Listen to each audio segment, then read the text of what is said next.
అందరికీ నమస్కారం. ఈరోజు మనం చెప్పుకోబోయే కథ మినిస్టర్ గారు భార్య ముగింపు భాగం.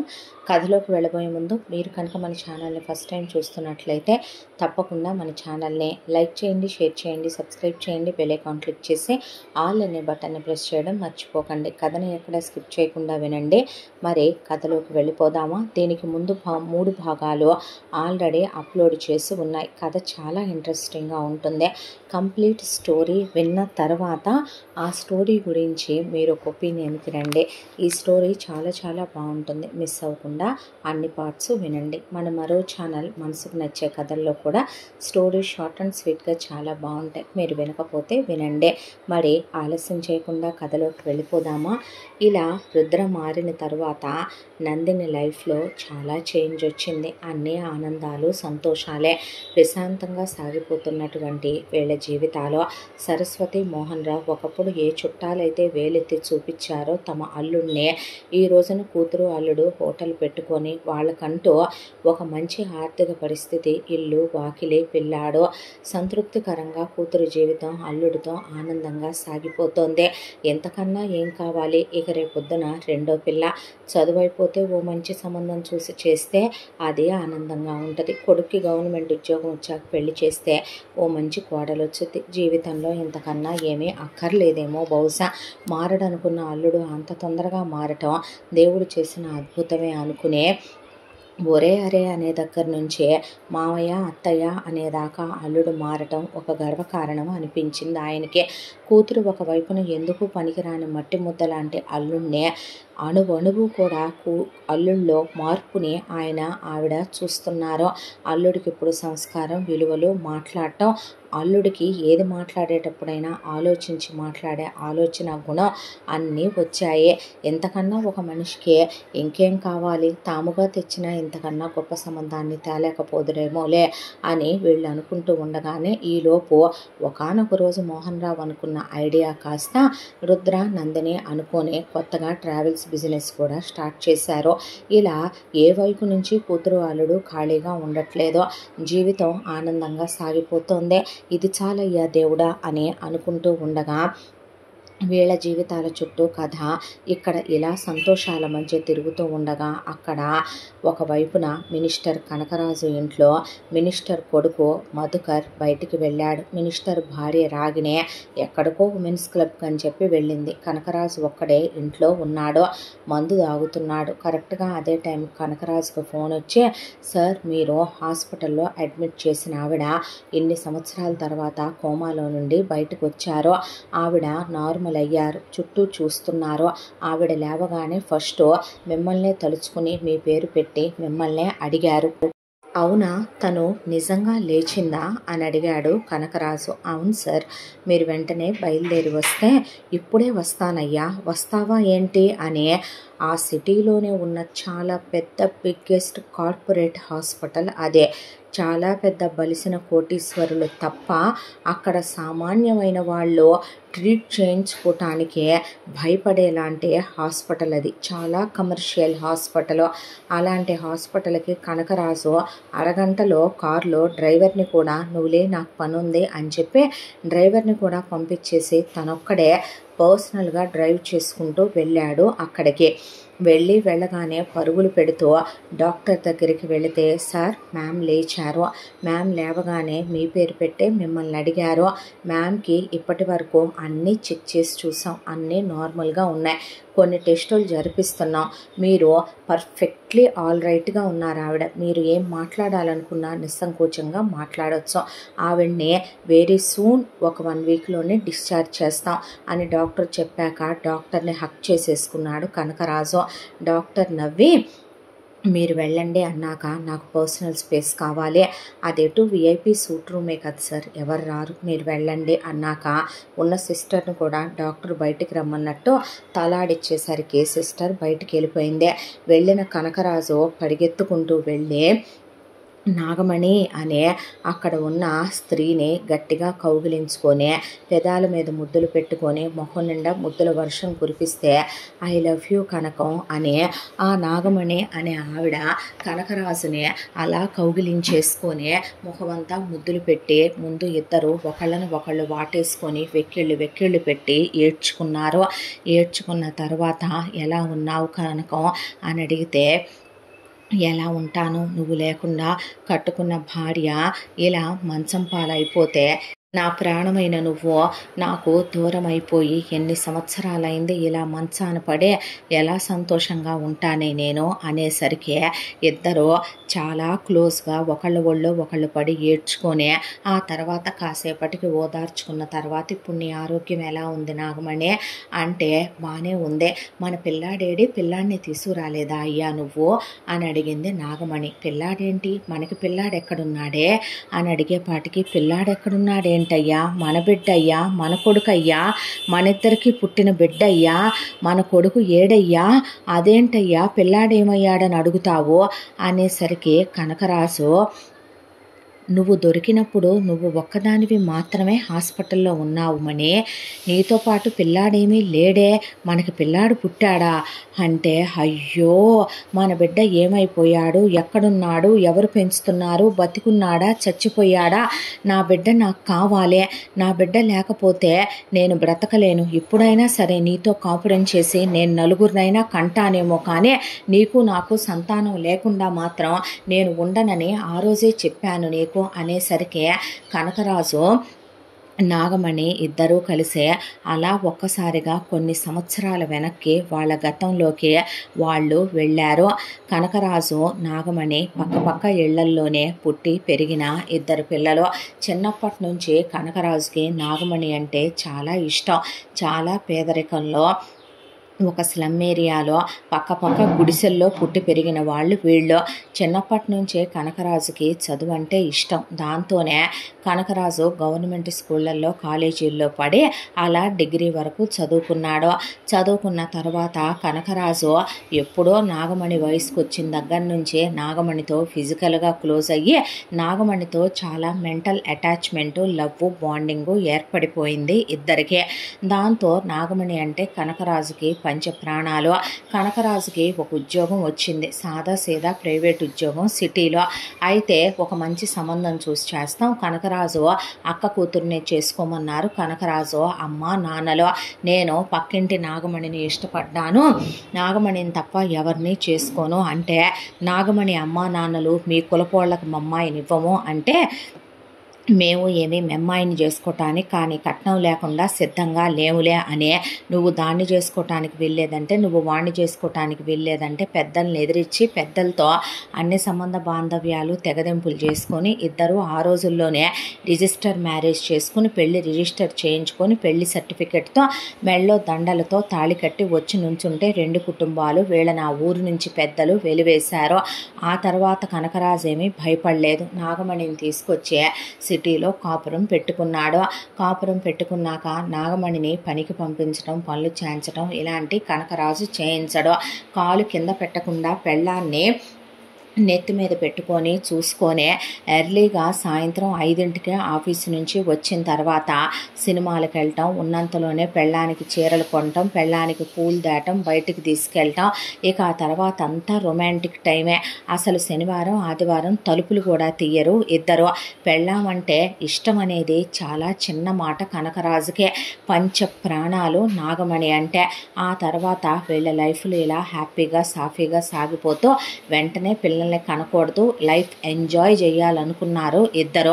నేను వయసుకు వచ్చిన దగ్గర నుంచి ఎన్ని వేల సార్లు కలిసి ఉంటాం బావా, కానీ నా మీద నీ కోరికే పోదే, రోజుకు 10 సార్లు కలిసినా నీ మీద నా ఆశ పోదే అని నాగమణితో కనకరాజు అంత క్లోజ్గా అంత రొమాంటిక్గా మొగుడు పెళ్ళాం ఒకే మాట మీద ఉండే వైఫ్ అండ్ హస్బెండ్ వీళ్ళు. ఉన్నట్టుండి సడన్గా కనకరాజు పనిచేస్తున్న ఫ్యాక్టరీ ఎత్తేశారు. ఆ తర్వాత కనకరాజు కాళ్ళకి బలపం కట్టుకొని ఉద్యోగం కోసం వెతికినా ఎక్కడా ఉద్యోగం దొరకలేదు. మొగుడు పెళ్ళాం ఆకలికి అలమటించిపోతూ అంతా దాంట్లో కనకరాజు నాగమణిని ఎక్కడికి పనికి పంపడు. ఎందుకంటే బయట పరాయి మగవాళ్ళు పెళ్ళాం మీద కన్నేస్తారేమో, నాగమణి చూడటానికి చాలా అందంగా ఉంటుంది. దాంతో కనకరాజు ఆ పనికి ఇష్టపడేవాడు కాదు. కాళ్ళకి బలపం కట్టుకొని చెప్పులు అరిగిపోయేలా ఉద్యోగం కోసం తిరిగినా ఎక్కడా ఉద్యోగం దొరక్క ఆకలికి అలమటించిపోతున్న క్షణంలో ఒక చోట పార్టీ మీటింగ్ జరుగుతుంటే అక్కడ ఉన్న కొంతమంది, వస్తావా నువ్వు మాతో పాటు హోర్డింగులు పట్టుకోవాలి, మాతో పాటు జేజేలు కొట్టాలి, వస్తే కనుక నీకు బిర్యానీ ప్యాకెట్ ఇస్తాము, దాంతోపాటు ఇలా ఒక 200 ఇస్తాము అని చెప్పి మాట్లాడితే ఆ రోజుకి అదే చాలా పెద్ద వ్యవహారం అనిపించింది. దాంతో వస్తానని కనకరాజు వెళ్ళాడు. వెళ్ళి ఆ పార్టీలో అలా కూర్చొని ఆ పార్టీ నేత మాట్లాడటం, అక్కడ జైజేలు కొట్టడం, ఆ తర్వాత అక్కడి నుంచి బిర్యానీ ప్యాకెట్ తెచ్చి మొగుడు పెళ్ళాం అదే చెరిసగం సర్దుకొని తిని ఆ తెచ్చిన 200లో ఒక 100 రూపాయలు ఇంటి ఖర్చులకు వాడుకొని ఒక 100 రూపాయలు పెట్టి ఇంటెద్దలు అవి ఇవి కట్టుకుంటూ ఉండేవాళ్ళు. ఇలా కొంతకాలం గడిచిపోయిన తర్వాత కనకరాజు చాలా తెలివైన వాడు.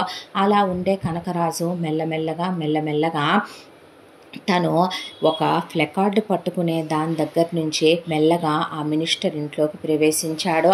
ఆ మినిస్టర్ ఇంట్లోకి ప్రవేశించిన తర్వాత అంచెలంచెలుగా మెల్లమెల్లగా ఆ మినిస్టర్కి కుడి భుజం అయిపోయాడు. ఆ మినిస్టర్కి 2 కళ్ళు అయిపోయాడు. పిఏ కన్నా ఆ మినిస్టర్ చుట్టూ ఉండే మిగతా వాళ్ళు అతని రాజకీయ స్నేహితులకైనా అతని సొంత బంధువుల కన్నా కూడా అతనికి అన్నీ కనకరాజే అయి కూర్చున్నాడు. దాంతో కనకరాజు లెవెల్ పెరిగింది. కనకరాజు ఆర్థికంగా స్థిరపడి స్థిమితపడ్డాడు. కాస్త కొంచెం పర్వాలేదు. ఇప్పుడు ఇదివరకు ఉండే గుడిసె కాకుండా కాస్త ఒక 2 BHK ఇంట్లోకి మారారు. కాస్త 4 డబ్బులు మెదులుతున్నాయి. కడుపు నిండా తింటున్నారు. కనకరాజు బండి కొనుక్కున్నాడు. నాగమణి ఒంటి మీదకి రంగుల చీరలు, కాస్త తాళి గొలుసు, నల్లబూసలు అవి వరకు చేయించుకుందే. మినిస్టర్ గారితో మంచిగా ఉంటే మన జీవితం బంగారం అయిపోద్ది, కానీ ఇక్కడితోనే నేను ఆపాలనుకోవట్లేదు, ఇంకా ఎదగాలనుకుంటున్నాను. పుట్టినప్పుడు ఎవడికి పుడతామో అనేది అనవసరం, కానీ పోయేటప్పుడు మాత్రం అడుక్కు తినే బతుకుతూ పోకూడదు మనం అని కనకరాజు అన్నాక, నీ ఇష్టం బావా, నువ్వేదంటే అదే, నీ కళ్ళల్లో ఆనందం చూడటాన్ని నేనేమైనా చేస్తా, నీకు తెలుసుగా నా గురించే, నాకు తెలిసింది ఒకటే, నువ్వేది చెబితే అది వెంటనే, అంతవరకే అనేది నాగమణి దగ్గరికి లాక్కొని నాగమణిని ముద్దుల్లో ముంచెత్తేసేవాడు కనకరాజు. తెగ ట్రిప్పులకి తీసుకెళ్లేవాడు. పిచ్చి ప్రేమ పెళ్ళామంటే ఆ తర్వాత ప్రేమనాలా, వ్యామోహమనాలా, మోజనాలా, ఏది ఏమైనప్పటికే కానీ కనకరాజుగా నాగమణి అంటే అన్నీ. దాంతో ఇక కనకరాజు ఒకసారి మినిస్టర్తో పాటు వెళుతున్నప్పుడు మినిస్టర్ మీద అపోజిషన్ పార్టీ వాళ్ళు అతని మీద అటాక్ చేశారు. ఆ అటాక్కి కనకరాజు అడ్డుపడి ఆ దెబ్బ తను కాశాడు. దాంతో ప్రాణాలకి తెగించి తన ప్రాణం కాపాడాడు అనేసరికి మినిస్టర్కి కనకరాజు మీద ఎనలేని ప్రేమాభిమానాలు కలిగిపోయినాయి. ప్రేమాభిమానాలు కలిగిపోయిన తర్వాత కనకరాజుని హాస్పిటల్ నుంచి డిశ్చార్జ్ అయిన తర్వాత వాళ్ళ ఇంటికి తీసుకొచ్చి, నీతో ఒక విషయం మాట్లాడాలనుకుంటున్నాను కనకరాజు అంటే, చెప్పండి అయ్యగారు అంటే, అయ్యగారు కాదు ఇక నుంచి మామగారు అనాలే. నాకు ఒక్కగానొక్క కూతురు రాగిణి, నా భార్య ఏ రోజు పోయిందే. ఆ రోజు నుంచి నేను ఉంపుడు కత్తెలతో తిరిగి శరీరాన్ని చల్లబరుచుకుంటున్నాను, సుఖపడుతున్నానే తప్ప రాజకీయ భవిష్యత్తు మీద మచ్చపడకూడదని చెప్పి, నా కూతురు నువ్వు 2వ పెళ్లి చేసుకోవద్దు నాన్న అని అడిగిందని చెప్పి, నేను మళ్ళీ నా భార్య స్థానాన్ని ఇంకో ఆడదానికి ఇచ్చి నేను 2వ పెళ్లి చేసుకుని నా కూతురికే సవతి తల్లిని తీసుకురాలేదు. నీకు తెలుసుగా మనకి ఎన్నో దందాలున్నాయి. దానికి తోడు ఇంటర్నేషనల్ వైడ్ మనకి ఫారెన్లో కూడా ఎన్నో బిజినెస్లు ఉన్నాయి. కోట్ల రూపాయల ఆస్తులున్నాయి, వేల కోట్ల రూపాయల ఆస్తులు. నా రాజకీయ వారసుడిగా నేను ఒకళ్ళని అనౌన్స్ చేయాలి. నా కొడుకు లేడు, ఈ పార్టీ మేము స్థాపించిందే. నా కూతురు ఇవన్నీ నిర్వహించేంత ఇంట్రెస్ట్ ఉన్న పిల్ల కాదు, దాని ప్రపంచం అంతా వేరేగా ఉంటుంది. కాబట్టే నిన్ను నా రాజకీయ వారసుడుగా అనౌన్స్ చేసే ఈ వ్యాపారాలన్నిటికీ నిన్ను అధికారిని చేయాలని, నా కూతుర్ని నీకిచ్చి పెళ్లి చేయాలని అనుకుంటున్నాను. ఏమంటావు కనకరాజు అని అడిగాడు మినిస్టరు. అడిగేసరికి ఆ మాటకే కనకరాజు, మేడం గారితో కూడా మాట్లాడాలి కదా సార్, అప్పుడు కదా మనం నిర్ణయానికి రావాలి. సరే ఫస్ట్ నేను నా కూతురుతో మాట్లాడతా, ఈలోపు నువ్వు కూడా అమ్మాయితో ఓసారి మాట్లాడాలి అంటే, అలాగేనండి, ముందు మీరు మాట్లాడి నాకు చెప్పండి అంటే, అండి కాదు మామగారు అనవయ్యా, మీరు మేడం నొప్పించండి అలాగే అంటాననే కనకరాజు పరిగెత్తుకుంటూ నాగమణి దగ్గరకు వచ్చి, మినిస్టర్ ఇలాగన్నాడు అంటే ఇప్పుడు ఏం చేద్దామంటావు బావా అందే. ప్రపంచం దృష్టిలో ఇప్పుడు నువ్వు భార్యగా బయటికి రాకూడదు నాగులు, అలా వచ్చావంటే నా భవిష్యత్తు దెబ్బతింటదే. నేను ఎవరి కోసం అనుకుంటున్నావు, ఇప్పుడు దాన్ని పెళ్లి చేసుకుంటే నేను రాజకీయ పరంగా ఎదుగుతాను, మనకు పరువు వస్తుంది, ప్రతిష్ఠ వస్తుంది, అన్నిటికన్నా ముఖ్యంగా డబ్బు వస్తుంది. ఇల్లీగల్ దందాలు చాలా చేస్తాడు మినిస్టరు, వాటిల్లో వాడికి లెక్కలేనంత డబ్బు వస్తుంది. అందులో అమ్మాయిల బిజినెస్ దగ్గర మొదలుపెట్టే ఆయుధాల వ్యాపారాల వరకు, స్మగ్లింగుల వరకే అన్నిట్లో ఉన్నాడు వాడు. వాడేమీ నీతిపరుడేమీ కాదో, అవన్నీ చూసుకోవటం వాడు నాకు నేర్పిస్తాడు. రేపొద్దున నేను సంపాదించేదంతా నీకోసం, మన పిల్లల కోసమే కదా. ఇప్పుడు దాన్ని నేను సుఖపెట్టాలి, దానికి నీతో పెళ్ళయిందని చెప్తే అది పెద్ద రెబల్ క్యాండిడేటు, నేను అలా చెప్పలేను. కాబట్టే నువ్వేం చెప్తే నేను అదే చేస్తా. వద్దంటే ఇక్కడి నుంచి వెళ్ళిపోదాం, లేదంటే ఎందుకు వద్దంటాను బావా, నీ ఇష్టమే నా ఇష్టం. ఇప్పుడు ఏంటంట, నీకు నాతో పాటు అది కూడా ఉంటుంది, అలాగని నన్ను వదిలేవుగా బావా అంటే, నువ్వు నా ప్రాణమే. చిన్నప్పుడు ఏర్పడిన బంధం, పక్కపక్క ఇళ్లల్లో పుట్టి నేను పుట్టిన 2 ఏళ్లకు పుట్టావు నువ్వు, నిన్నెలా వదిలేస్తానే అనే కనకరాజు అనేసరికి కనకరాజును కౌగిలించుకొని ముడిసిపోయింది నాగమణి. ఆ తర్వాత కనకరాజు వెళ్ళి రాగిణితో మాట్లాడితే, మా నాన్న చెప్పాడు నిన్ను పెళ్లి చేసుకోమని అన్న తర్వాత, మీకు ఇష్టమైతేనేనండి. అదేంటి అలా మాట్లాడతాం, నీకు ఇష్టం లేదా నేనంటే అన్న తర్వాత, మీకేంటి మేడం గారు అన్నాక, ఆ సర్లే చేసుకుందాం అన్నాక చాలా గ్రాండ్గా అంగరంగ వైభవంగా కనకరాజుకి రాగిణికి ఎంగేజ్మెంటు పెళ్ళి జరిగిపోవటం. ఆ తర్వాత కనకరాజుని బిజినెస్కి వారసుడుగా, రాజకీయానికి వారసుడుగా రాగిణి తండ్రి ప్రకటించడం జరిగిపోయింది. ఆ తర్వాత కనకరాజు రాత్రిపూట అంతా రాగిణితో ఇక ప్రతిరోజు శారీరకంగా కలవటం, దాంతోపాటు రాగిణిని ట్రిప్పులకి తీసుకెళ్ళటం, రాగిణిని చాలా క్లోజ్గా, డీప్గా, ఇంటిమేటెడ్గా చూసుకునేవాడు. ఒకవైపున రాజకీయాల్లో తన పలుకుబడి ఏమీ తగ్గకుండా చూసుకునేవాడు. బిజినెస్ల మీద బాగా పట్టు సంపాదించేశాడు. ఆ తర్వాత నాగమణి ఒక్కటే అయిపోతుందని, నాగమణిని వదిలి ఉండలేని నాగరాజు, నిన్నింకా వేరే ఉంచను మణి అని చెప్పి, రాగిణికి ఎటు తన ఆంతరంగిక పని మనుషులు కొంతమంది ఉంటారు, వాళ్ళల్లో చాలా ఇంపార్టెంట్ వ్యక్తి కింద పెళ్ళాం పనులేమీ చేయకుండా జస్ట్ పై ఎత్తున అంతా సూపర్విజన్ చేసే విధంగా తప్పట్టుకోకే అంటే, ఎందుకు తప్పట్టుకుంటాను బావా, ఏముందని ఇందులో అనేసరికి నాగమణిని తీసుకెళ్ళి వివిఐపి లెవెల్లోనే ఒక రూమ్ ఇచ్చి, ఆవిడ బాగా బ్రతికిన మనిషినే, నా స్నేహితుడి భార్య అనే, నా స్నేహితుడు వేరే ఊళ్ళో ఉంటున్నాడు దుబాయ్లో అనే, అతను అప్పుడప్పుడే వచ్చి వెళుతూ ఉంటాడని, ఆవిడకి ఏదైనా కాలక్షేపానికి పనిపించమన్నాడని తెచ్చానని రాగిణికి, రాగిణి తండ్రికి చెప్పి ఆ ఇంట్లో పెట్టే, పొద్దున పూట రాగిణి గాలికి తిరగటానికి వెళ్ళుద్ది, షాపింగులకి, ఉమెన్స్ క్లబ్బులకి, ఇలా ట్రిప్పులకని ఫ్రెండ్స్తో కలిసి అలా వెళ్ళటం అలవాటు రాగిణికి. ఎటు ముసలోడు ఇంట్లో ఉండడు రాగిణి తండ్రి. ఆ టైంలో పగలంతా నాగమణితో ఇంటిమేట్ అయ్యే, నాగమణికి సెట్లు నగలు చేయించే, నాగమణిని తీసుకొని ఆ తర్వాత కనకరాజు తెగ ట్రిప్పులకి తిరిగొస్తూ ఉండేవాడు. బిజినెస్ ట్రిప్ అని చెప్పి నాగమణి మా ఆయన దుబాయ్ నుంచి వచ్చాడని, మా అత్తకు బాలేదని, మామకు బాలేదని, ఆడపడుచుకు బాలేదని, వదినకు బాలేదని, ఇలా ఏదో ఒకటి చెప్పి చుట్టాలు బంధువుల మీద తెగ ట్రిప్పులకి వెళ్ళొచ్చేవాళ్ళు ఇద్దరు. అసలు పెళ్ళాం ఒళ్ళంతా నగలేసి మరే ముడిసిపోయేవాడు కనకరాజు. ఇలా వీళ్ళు అఫీషియల్ వైఫ్ అండ్ హస్బెండ్ అని చెప్పకుండా చాలా క్లోజ్గా ఉంటూ ఉండగా, ఒక రోజున కనకరాజుని రాగిణి తండ్రి పిలిచి, అల్లుడు మనకి ఫారెన్లో బిజినెస్లు ఉన్నాయి కదా, అక్కడ బిజినెస్ వ్యవహారంలో ఏదో డైలమా జరిగిందంట, మనకి దాదాపు 100 కోట్లు నష్టం చూపిస్తున్నారు. ఇప్పుడు ఇక్కడి నుంచి నువ్వు వెళ్ళే 1 సంవత్సరం ఫారెన్లో ఉండి అవి మొత్తం క్లియర్ చేసే, అక్కడ ఉన్న పాత ఎంప్లాయీస్ని తీసేసి కొత్త వాళ్ళని, దట్టు మన ఇండియన్స్ని, మన చెప్పుచేతల్లో ఉండే వాళ్ళని, మన మాటినే వాళ్ళని అక్కడ అపాయింట్ చేసి నువ్వు రా అల్లుడు అనేపాటికి కనకరాజు ఆ రోజు వెళ్ళక ముందు రోజున రాత్రంతా రాగిణితో ఒక 5 to 7 times క్లోజ్ అయ్యే, ఆ ముందు రోజున నాగమణితో చాలా డీప్గా ఒక 10 times క్లోజ్ అయ్యే, ఆ తర్వాత కనకరాజు వెళ్ళలేక నాగమణిని డబ్బులిచ్చి జాగ్రత్తగా ఉండమని చెప్పి నాగమణికి నీ అకౌంట్లో ఎంత ఉన్నాయి, ఇదిగో నీ చేతిలో ఇలా బ్యాంక్ పుస్తకం పెడుతున్నాను అని చెప్పి మరీ పెట్టి అక్కడి నుంచి కనకరాజు ఫారెన్కి వెళ్ళాడు. అంతవరకే కనకరాజుకి తెలుసు. ఇంతవరకే కథవే జరిగింది అని నాగమణితో అంటే ఆ తర్వాత ఏమైందో నేను చెప్తాను విను బావా అని నాగమణి ఇప్పుడు ప్రస్తుతం కనకరాజుకి చెప్పటం మొదలుపెట్టింది.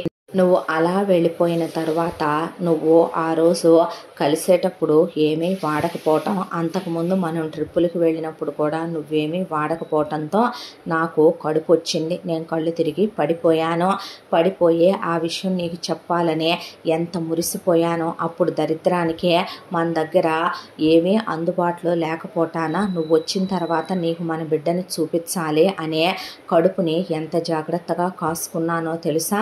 కడుపు వచ్చిందా ఎలా అని అడిగింది రాగిణి. అదేంటమ్మా అలా అంటారు, మా ఆయన వచ్చాడుగా, పోయిన నెలలో వెళ్ళొచ్చానుగా. ఓ మీ ఆయనతో కలిసావా అందుకే వచ్చిందా అంది రాగిణి. ఆ తర్వాత నాకు 3వ నెల వచ్చినప్పుడు రాగిణి కళ్ళు తిరిగి పడిపోయింది. కళ్ళు తిరిగి పడిపోతే డాక్టర్ వచ్చి అప్పుడే నెల తప్పిందని, నెల వెళ్ళి 2వ నెల అన్నారు.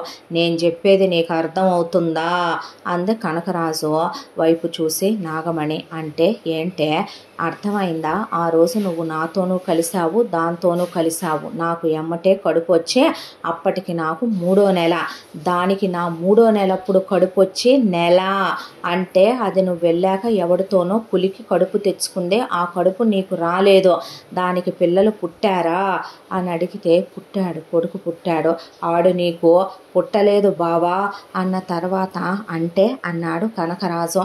ఆ తర్వాత రోజులు గడుస్తూ వచ్చాయి. ఆ తర్వాత మినిస్టరు లోపలికి వెళ్ళే కూతుర్ని చంపలు కొట్టాడు. డాక్టర్లను పిలిపించాడు, ఏదేదో మాట్లాడాడు. దీన్ని అబార్షన్ చేయించుకోమన్నాడు. ఇది ఎదురు తిరిగిపోయిందే. ఆ తర్వాత 9 నెలలు గడిచిపోయి నేను నార్మల్గానే డెలివరీ అయ్యి మనకి బిడ్డ పుట్టాడు. మన కొడుకుని నేను చూసుకొని మురిసిపోయాను. అచ్చుగుద్దినట్టు నా పోలికలు నీ పోలికలు పోత పోసుకొని పుట్టాడు వాడు. నా అందమంతా రంగడిచ్చి పోశాడు దేవుడు వాడికి. నీ ఎత్తు నీ ఇదే వచ్చేలాగా బారెడున్నాడు పిల్లాడు కూడాను. పుట్టంగానే పిల్లాడిని పెట్టుకొని నేను మురిసిపోతూ నువ్వు వచ్చేసరికి నీకు ఆనందంగా చూపించాలని పిల్లాడిని పెంచుకుంటూ ఉండగా రాగిణికి డెలివరీ అయ్యింది. దానికి ఆ తర్వాత ఒక కొడుకు పుట్టాడు. అందుకే అడిగాను ఆ పిల్లాడైనా మళ్ళీ ఇంకెవడైనా పుట్టాడా దానికి అనే. లేదు ఒక్క కొడుకే అన్నాడు కనకరాజు. అయితే ఆ పిల్లాడు పుట్టిన తర్వాత ఒకవైపున పిల్లాడికి పుట్టిన దగ్గర నుంచి వాడికి ఏదో మాయరోగం వచ్చిందే. మాయరోగం వచ్చేసరికి మన పిల్లాడు మాత్రం చాలా ఆరోగ్యంగా ఉన్నాడు.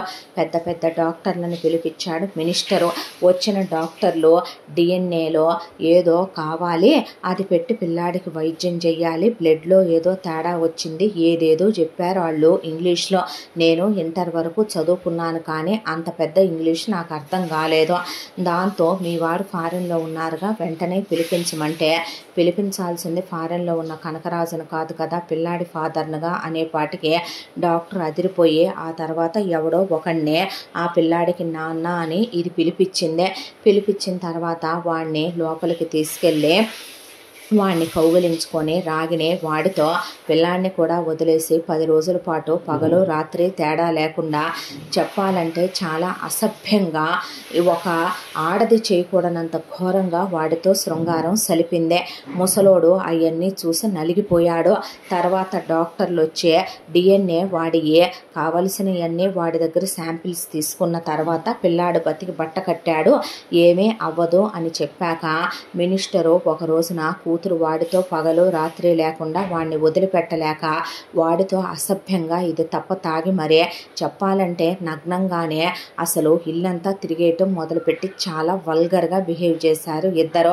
ఆ మినిస్టర్ గారు పరువు పోద్దనే దాంతో దీన్ని ఒక గదిలోకి తీసుకెళ్లి కాళ్ళు చేతులు కట్టి విసిరేసి ఆ తర్వాత దాని ప్రియుణ్ణి బాగా తలకాయ పప్పు కింద ఐరన్ రాడ్ పెట్టి పగలగొట్టి చంపేశాడు.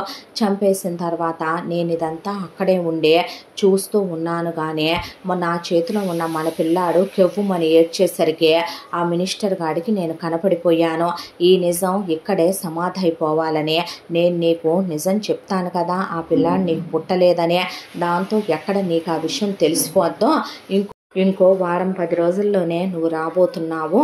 అది ఫారెన్ నుంచి ఆ విషయం కానీ తెలిసిందంటే ఇంకేం లేదు అనే దాంతో వాడు మనుషుల్ని పంపించాడు నన్ను చంపేయమనే. పిల్లాడిని తీసుకొని ఎలా పరిగెత్తానో తెలుసా బావా? పిచ్చిదానిలాగా పరిగెత్తి పరిగెత్తి పరిగెత్తి పరిగెత్తి ఒక దగ్గరికి వెళ్ళేపాటికి నా తలకి బలంగా ఒక ఐరన్ రాడ్ వేసి కొట్టాడు. దాంతో నేను అక్కడి నుంచి ఒక్కసారిగా పల్టీ కొట్టి ఎదురుగా ఉండే పెద్ద రాయి గుద్దుకొని నా చేతిలో ఉన్న మన పిల్లాడు ఎగిరి వెళ్ళి చెత్త కుప్పలో పడ్డాడు. ఆ తర్వాత కళ్ళు మూతలు పడిపోతుంటే పిల్లాడు చెత్త కుప్పలోనైనా సరే జాగ్రత్తగా ఉండాలి అనుకుంటూ పడిపోయాను. ఆ తర్వాత ఏం జరిగిందో నాకు తెలియదు బావా అని చెప్పింది నాగమణి. మనకి పిల్లాడున్నాడని కానీ నీకు పిల్లాడు పుట్టాడని కానీ నాకు తెలియదు మనే. ఆ తర్వాత నేను వారం రోజులకే అమెరికా నుంచి తిరిగి వచ్చాను. తిరిగి వచ్చిన తర్వాత రాగిణికి కడుపు వచ్చిందని, రాగిణికి పిల్లాడు పుట్టాడని, వాడు నా మనవడని వారసుడని మినిస్టర్ గాడు నా ఒళ్ళో పెట్టాడు. ఇక్కడ నాగమణి అని ఒక అమ్మాయి ఉండాలి కదా, నా స్నేహితుడి భార్య ఏమైంది అంటే ఎవరితోనో లేచిపోయిందని, తిరుగుబోద్దని, అయ్యని ఇయ్యని నీ మీద చాలా చెప్పారు. నేనేవి నమ్మలేదు. నీ కోసం వెతికించడం మొదలు పెడితే ఇంట్లో ఉన్న పని వాళ్ళల్లో ఒక పనమ్మాయే బాబు. ఆ అమ్మాయి వెంట మరి ఏం చూసిందో కానీ రౌడీలను పంపించారు మినిస్టర్ గారు. మరి ఎక్కడికి వెళ్ళిందో ఏమైందో అని మాత్రం చెప్పారు. చెప్పి నీకు బిడ్డ పుట్టారని ఆ పని వాళ్ళు నాతో చెప్పలేదు. ఆ తర్వాత నేను నీ కోసం వెతుక్కుంటూ వస్తే ఒక గవర్నమెంట్ హాస్పిటల్లో నువ్వు ఉన్నావు, కోమాలో ఉన్నావు అనే విషయం తెలిసిందే. ఆ తర్వాత నిన్న అక్కడి నుంచి డిశ్చార్జ్ చేయించే చాలా పెద్ద ఖరీదైన కోటీశ్వర్లు ఉండే ఈ కార్పొరేట్ హాస్పిటల్లో కోట్లు ఖర్చు పెట్టి కొన్ని సంవత్సరాలుగా నీకు నేను ట్రీట్మెంట్ చేయించుకుంటున్నాను మనే, ఎవరికి తెలియకుండా రహస్యంగా. ఆ తర్వాత నేను ఇంటికి వెళ్ళాను. పిల్లాడు ఉన్నాడా లేడా, అసలు నీ గురించి మిగతా వివరాలు ఏం జరిగాయని నేను అడుగుదాం అనుకుంటే ఇంట్లో ఉన్న పని వాళ్ళు మొత్తాన్ని రాగిని అప్పటికే తీసేసి కొత్త పని వాళ్ళని పెట్టే, పాత పని వాళ్ళని అసలు ఆ ఊరు నుంచే పంపించేసిందని తెలిసిందే. ఎందుకు వాళ్ళు అలా చేశారో నాకు అర్థం కాలేదు. ఆ తర్వాత మినిస్టర్ గాడు నా మీద ప్రెషర్ ఎక్కువ చేసేసాడు. నేనేదో అడుక్కు తినేవాడిని, నేనేదో తక్కువ కులపోడిని, జాతి తక్కువని అన్నట్టు తండ్రి కూతురు కలిసి నా మీద పెత్తనం చేస్తూ నన్ను బాగా నరకం పెట్టడం మొదలుపెట్టారు. దాంతో ఒకవైపున ఎలక్షన్ మూమెంట్, ఒకవైపున బిజినెస్లు చూసుకుంటున్నాను. దాంతో మినిస్టర్ చేత కొన్ని ఇంపార్టెంట్ సంతకాలనే ఆస్తి మొత్తం నా పేరు మీద రాయించేసుకున్నాను. ఆ తర్వాత ఒక్కటే నిర్ణయించుకున్నాను, వీడిని ఉంచకూడదని. వాడి నోటితోనే నన్ను రాజకీయ వారసుడని ఒకప్పుడు అనౌన్స్ చేసినా వాడికి పదవి మీద పిచ్చి పోలేదు. ఇప్పుడు సంతాపంతోనైనా వాడిని అపోజిషన్ వాళ్ళు పైకి పంపినట్టుగా క్రియేట్ చేసి ఓట్లు జనం గొర్రెలు వెర్రి మేకలు కాబట్టి నాకే వేస్తారులే ఓట్లు అనే దాంతో ఐడియా వేసి చాలా క్రూయల్గా వాడిని చంపించాను. అపోజిషన్ వాళ్ళ మీదకి వెళ్ళేలా చేశాను. సింపతి ఓట్లు పడ్డాయి. దాంతో ఆ తర్వాత మినిస్టర్ని అయ్యాను నేను. ఆ తర్వాత అది ఆడిందాట పాడింది పాట. ఆ తర్వాత అది పిల్లల్ని కనలేదు. దాని విటుడికి పుట్టిన కొడుకుని ఇన్నేళ్ళు అదే నా కొడుకుగా నా గుండెల మీదేసి పెంచుతూ ఆ తర్వాత ఇంత రాజకీయం అది నడిపించిందనే విషయం నాకు అస్సలు తెలియదు. తెలిసింటే దాని బాబు దగ్గరికి దాన్ని దాని కొడుకుని కూడా పంపించి ఉండేవాడిని. ఇన్నేళ్లుగా కూడా దాని పెత్తనం దాని ఇష్టం కిందే మగ్గిపోతూ వచ్చాను నేను. ఆస్తంతా నా పేరు మీద ఉన్నా కూడాను నేను దాని మాటని ఏ విషయంలో కాదనేవాడిని కాదు. అంత ఒళ్ళు బలిసి అంత తెగబడ్డ పని చేసిందనమాట అదే. అవును కదా బావా, మరే కలిగినంటి ఆడదే, కులంగల్లా ఆడదే, మరి అదెలా వేరే వాడితో కాలు జారిందే? నువ్వు మొగుడిగా ఉన్నావని తెలుసు కూడా అంతకుముందు ఎన్నో ఏళ్లుగా దానికి వాడితో ఎఫ్ఐఆర్ ఉందంట. ఆ విషయం దాసే మినిస్టర్ నీకు ఇచ్చి చేశాడు. చేసుకున్నప్పుడు అది మొగుడుగా నీతోనేగా కాపురం చేయాలి. నేను దాన్ని నీతో పాటు కలిసి శరీరాన్ని అది పంచుకుంటుంటే నేను ఊరుకోలా? నేను దాంతో నిన్ను పంచుకోలా? నా తాళ్ళలో దానికి భాగం ఇవ్వలా? దాని ఒంటి మీద చేస్తే నువ్వే వేయాలి. దాని కడుపున కాయ కాస్తే అది నీదే అవ్వాలి. నేను గల్లా మన పిల్లాడినే. ఇంతకీ మన పిల్లాడు ఏమైపోయాడు? నాకు మన పిల్లాడు కావాలి. వాడు ఉన్నాడో పోయాడో కనుక్కో.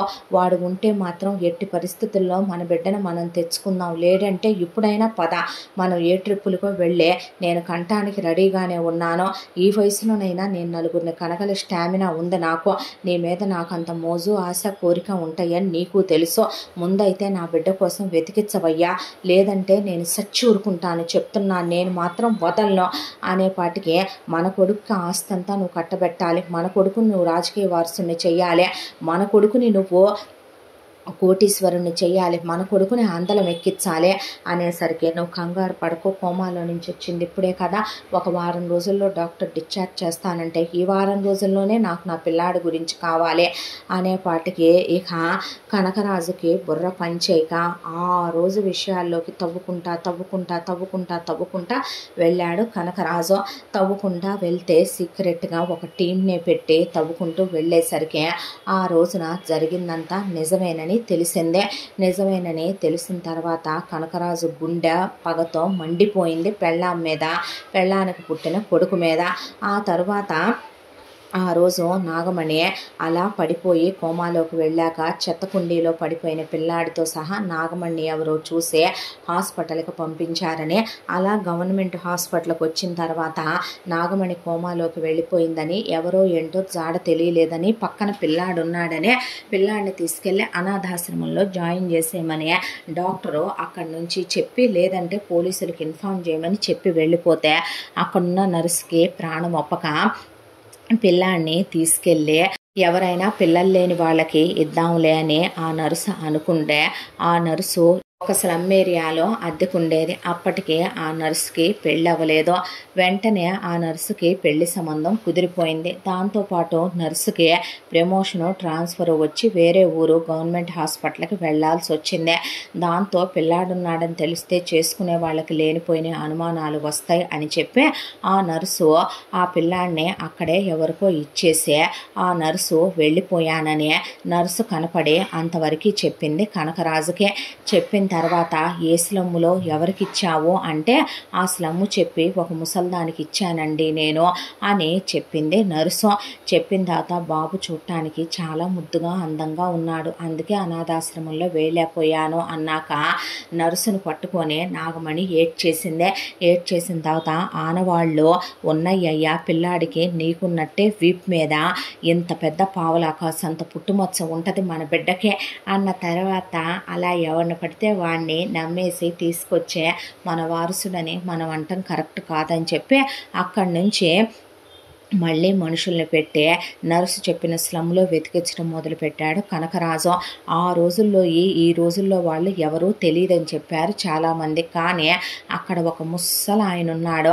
ఆయన దగ్గరికి వెళ్ళి అడిగితే, ఆ ముసల్దా, అదిగో ఆ మిద్దె మీద ఇప్పుడు డాబా ఉందే, ఆ డాబా ఉన్న దగ్గర ఆ ముసల్ది గుడిసేసుకొని ఉండేదే, ఆ ముసల్దానికి ఇక్కడే ఉండే ఒక నర్సమ్మ మాకప్పట్లో ఇండిషన్లు చేసి ఆమె దవాఖానలో పనిచేసేది, గవర్నమెంట్ దవాఖానలో మాకు గోళీలు కూడా ఇచ్చేదే.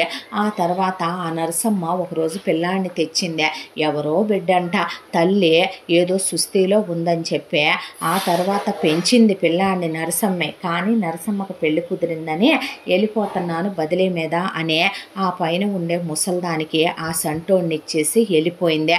ఆ తర్వాత ఆ ముసల్దే ఒక నెల రోజులకే పిల్లాడిని అట్టా తీసుకుందో లేదో అది మంచాన పడిపోయింది. పోతా దానికి ఉన్న ఆ గుడిసె కాస్త ఏలుముద్రలు నొక్కి ఆ పిల్లోడి పేరు మీద వాడికి ఒక ఆదరవ వద్దని పెట్టి ఆ ముసల్ది కాస్త పోయిందే. ఆ తర్వాత మరి ఆ పిల్లాడు ఎలా పెరిగాడు, ఎలా పెరుగుతాడో, గాలికో ధూళికో ఎట్టాగో పెరిగేశాడో అన్న తర్వాత ఎవరా పిల్లాడు, ఎవరేందయ్యా, మా రుద్రేగా అనేపాటికి ఎవరు అనేసరికి మా రుద్రే అన్న తర్వాత వాళ్ళు, సార్ ఇతనంట అంటే వాడా నా కొడుకు అన్న తర్వాత వాడా ఏంది, వాడు నీకు తెలుసా అనేపాటికి నాగమణి కనకరాజు రాగిణి చేసిందంతా చెప్పి, నా కొడుకు ఆకురాయి గుండా అయ్యాడా, నా కొడుకుని ఆకురౌడీని చేసేసారా, నా కొడుకు చివరికి రేపులు చేసుకుంటా, నా కొడుకు చివరికి వాళ్ళని వీళ్ళని కొట్టి కిడ్నాపులు చేసి ఆ వచ్చిన డబ్బులతో బతుకుతున్నాడా, నా బిడ్డ ఎన్ని కష్టాలు అనుభవించుంటాడు, ఎన్ని నరకాలు అనుభవించుంటాడో, పట్టు పరుపుల మీద బంగారపు ఫ్లోరింగ్ మీద నడిపించాలి, బంగారపు ఉయ్యాల్లో ఊపాలి నువ్వు వచ్చిన తర్వాత అనుకోని ఈ 1,000 కోట్ల రూపాయల ఆస్తికి వాడిని ఏకైక వారసుని చెయ్యాలని నేను కలగంటే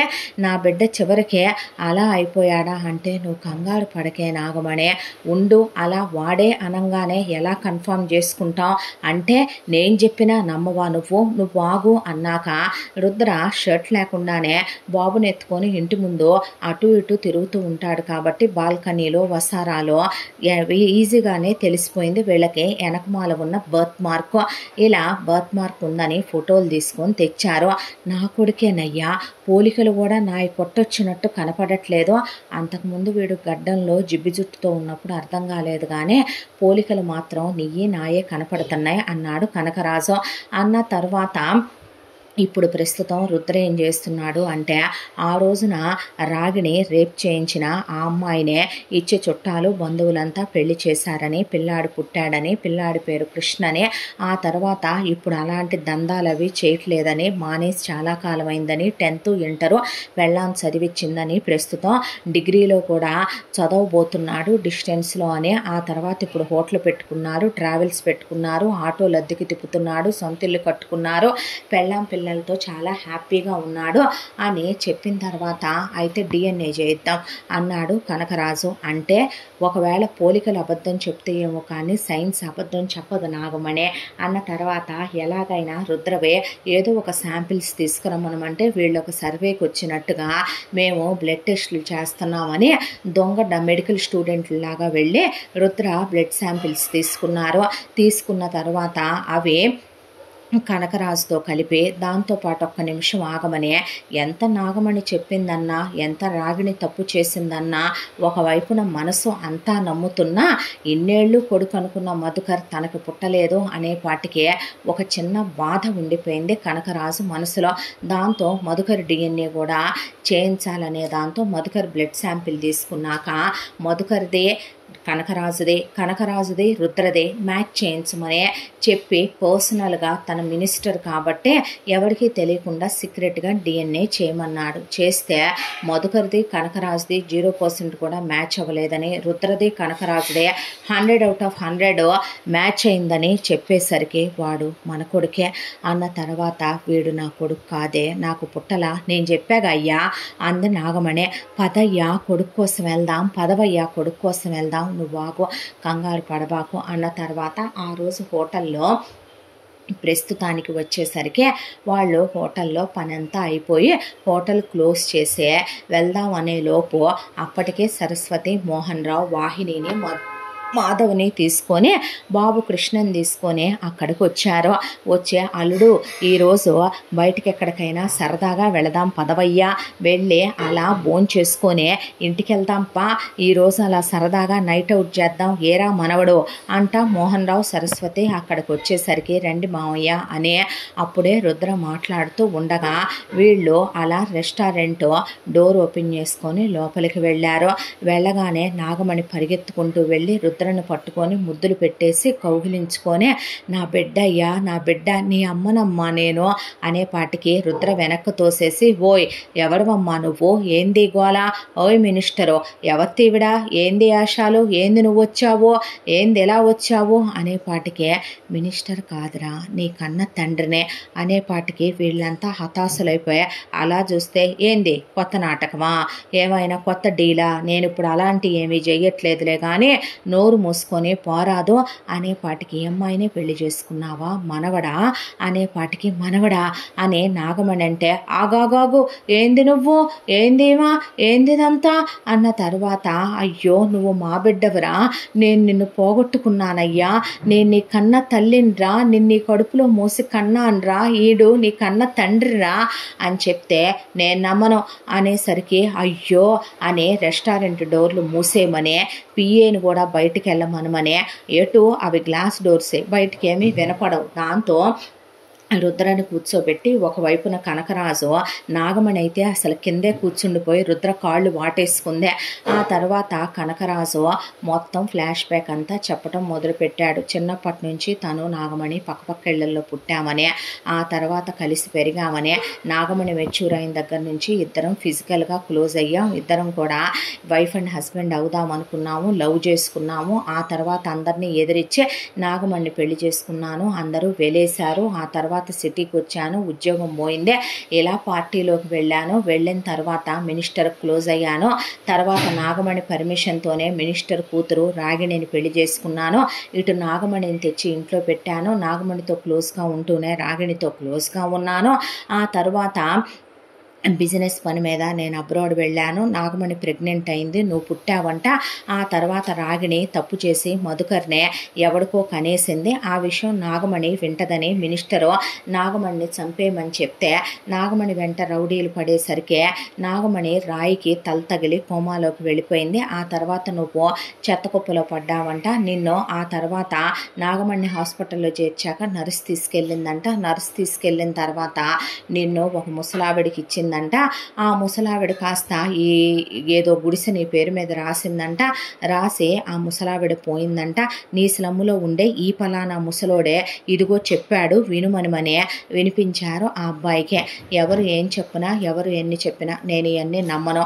ఏంది నేను నీ కొడుకునేనని గ్యారెంటీ, ఎవరు నమ్మొచ్చాడు పోరా అన్నాడు ఆ రుద్ర. అనేసరికి ఆ మాటకి అయ్యో ఇదిగో నువ్వేదో టెస్టులు చేపించావుగా చూపివయ్యా అనే పాటికి, నిజం నాన్న, నువ్వు నా కొడుకు వేరా, నా ప్రేమకు గుర్తురా, మా ఇద్దరి కలయికలకి గుర్తురా నువ్వు అన్న తర్వాత డిఎన్ఏ టెస్ట్ రిపోర్ట్లు ఇగో అనేసరికి, అంత మనం చదువుకోలేదులే కానీ ఈ మధ్య కొంచెం కొంచెం చదువుతుంది నేను, నా పెళ్ళాం ఏదే, ఇదిగో నందు ఎట్రా అన్నాక ఆ రుద్ర చూడు ఏందో అనేసరికి తీసి చూసిన తర్వాత ఏంది నిజమా, నేను వీళ్ళ కొడుకునా అన్నాడు రుద్ర. అవును నిజమే, నువ్వు వాళ్ళ కొడుకువే అన్న తర్వాత మోహన్ రావు సరస్వతి కూడా అలా చూస్తూ ఉండేసరికి వాళ్ళు ఆనందపడ్డారు. ఇన్నాళ్ళుగా అల్లుడికి ఒక కులం లేదని, అల్లుడు అనాథ అని, అల్లుడికి ఒక ఇంటి పేరు లేదని నానా మాటలు అంటే, రీసెంట్గా పిల్లాడిని స్కూల్లో వేయిద్దాం అన్నప్పుడు కూడా ఆ అబ్బాయి బాధపడ్డ క్షణాలు, ఏ ఇంటి పేరు వెయ్యాలి అని అబ్బాయి దిగులు పడ్డ క్షణాలు, ఆధారు పానుల్లో ఏ పేరు వేయించుకోవాలో తెలియక బాధగా ఉంది మావయ్య అన్న క్షణాలు గుర్తొచ్చా. ఆయన కళ్ళల్లో నీళ్లు తిరిగి దేవుడు మంచి చేశాళ్లే నా అల్లుడికి అనుకున్నారు తప్ప వాళ్ళేదో కోట్లు వచ్చి పడతాయి మినిస్టర్ కొడుకని పాపం వాళ్ళు అనుకోలేదు. అంతా దాంట్లో కూడా అయితే ఏందిప్పుడు అన్నాడు రుద్ర. అంటే ఏంటిప్పుడు ఏందయ్యా, అమ్మ అనరా, నాన్న అనరా, రాయ్యా మన ఇంటికి వెళదాము, నిన్ను నా రాజకీయ వారసుని చేస్తానయ్యా, 1000 కోట్ల రూపాయల ఆస్తికి ఏకైక వారసుడివిరా నువ్వు, నీ తర్వాత నీ పిల్లలు అనుభవించాలయ్యా అదంతా. ఎన్ని కక్కుర్తి పనులు చేసే, ఎన్ని డక్కా ముక్కీలు తిని నేను నీ కోసం అంత సంపాదించి ఉంచానురా అయ్యా, అది ఎవడో పాలు చేయమంటావా అని పట్టుకొని ఏడ్చేస్తే, ఇప్పుడు ఏంటి ఇదంతా, ఇలా బాగానే ఉన్నాంగా మనం, మళ్ళీ డబ్బులని అవని ఇవనే లేనిపోయిన కొత్త కొత్తవన్నీ నువ్వు అలవాటు చేసుకోవద్దు, ఎందుకు మన జీవితం ఇలా బాగానే ఉంది కదా అని నందిని అంటే, సరే పద వెళదాం, వెళ్ళి ఏంటో వీళ్ళ బాధ కూడా చూద్దాం పద అన్న తర్వాత, అది కాదు పద నందు అన్నాడు రుద్ర. ఆ తరువాత రుద్రని వెంట పెట్టుకొని ఆ తర్వాత నందినిని బాబుని తీసుకొని కనకరాజు నాగమణిని వెంట పెట్టుకొని ఇంటికి వచ్చాడు.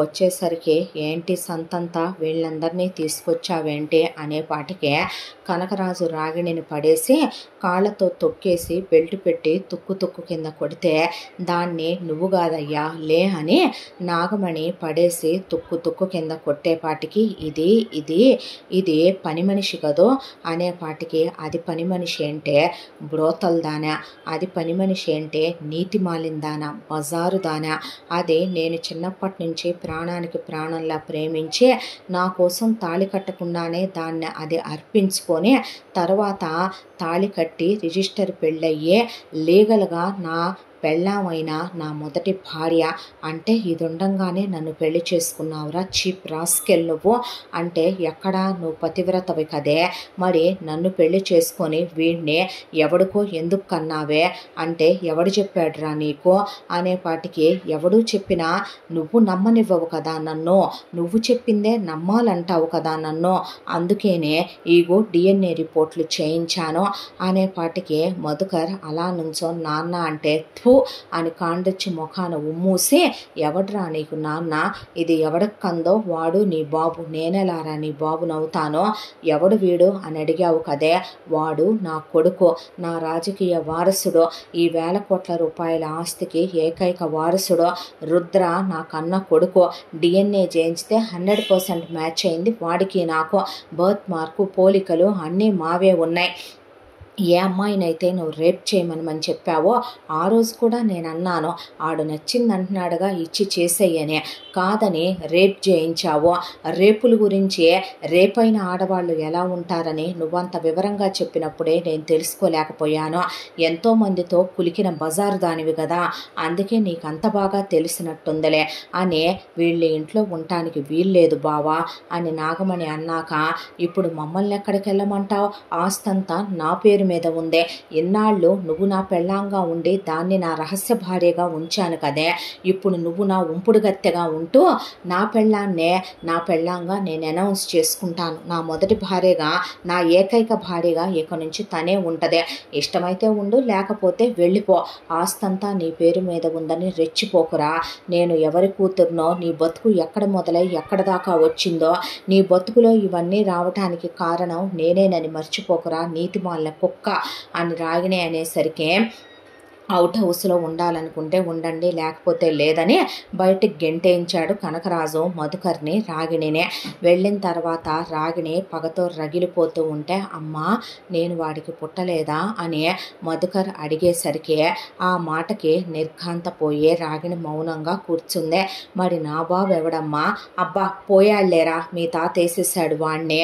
అన్న తర్వాత మరి నువ్వేనా అమ్మా రేప్ చేయించిందే నందునే ఎందుకు చేయించావు వాడితో అలా ఎందుకమ్మా ఇదంతా ఎందుకేంట్రా పనికి మాలిన ఎదవా ఆఫ్టర్ ఆల్ స్కూల్ మాస్టర్ గారి కూతుర్నే అనామకురాల్నే ఏం చూసిరా నువ్వు దాన్ని ప్రేమించిందే కోటీశ్వరరాలైన ఒక అమ్మాయే ఆల్రెడీ నీ కోసం నేను రెడీగా ఉంచాను దాన్ని రెడీగా పెట్టాను నువ్వు దాన్నే పెళ్లి చేసుకోవాలి దాని పేరు సింధూజ కోటీశ్వర్ల కూతురదే ఎందుకు తన్నే చేసుకోవాలి నేను ఎందుకంటే అది నాలాంటిది కాబట్టే నా తర్వాత చక్రం ఎలా తిప్పాలో ఎవరిని ఏమేం చెయ్యాలో దానికి బాగా తెలుసు కాబట్టే ఇప్పుడు నెక్స్ట్ మన లైఫ్ ఫ్యూచరు ఏంటనుకుంటున్నావమ్మా నువ్వు వాడిని కొడుకు అంటున్నాడు నన్ను నానా అనొద్దన్నాడు వాడిని రాజకీయ వారసుడు అంటున్నాడు ఇళ్ళలగానే పండగ అయిపోద్దంటరా వాడు అది ఉండంగానే పెళ్ళాం ఉందనే విషయం దాచిపెట్టి నా మెళ్ళో తాళి కట్టడం మొదటి తప్పు నన్ను అనుభవించడం రెండో తప్పు నిన్ను కొడుకు కాదంటాం మూడో తప్పు మన గెంటేయటం నాలుగో తప్పు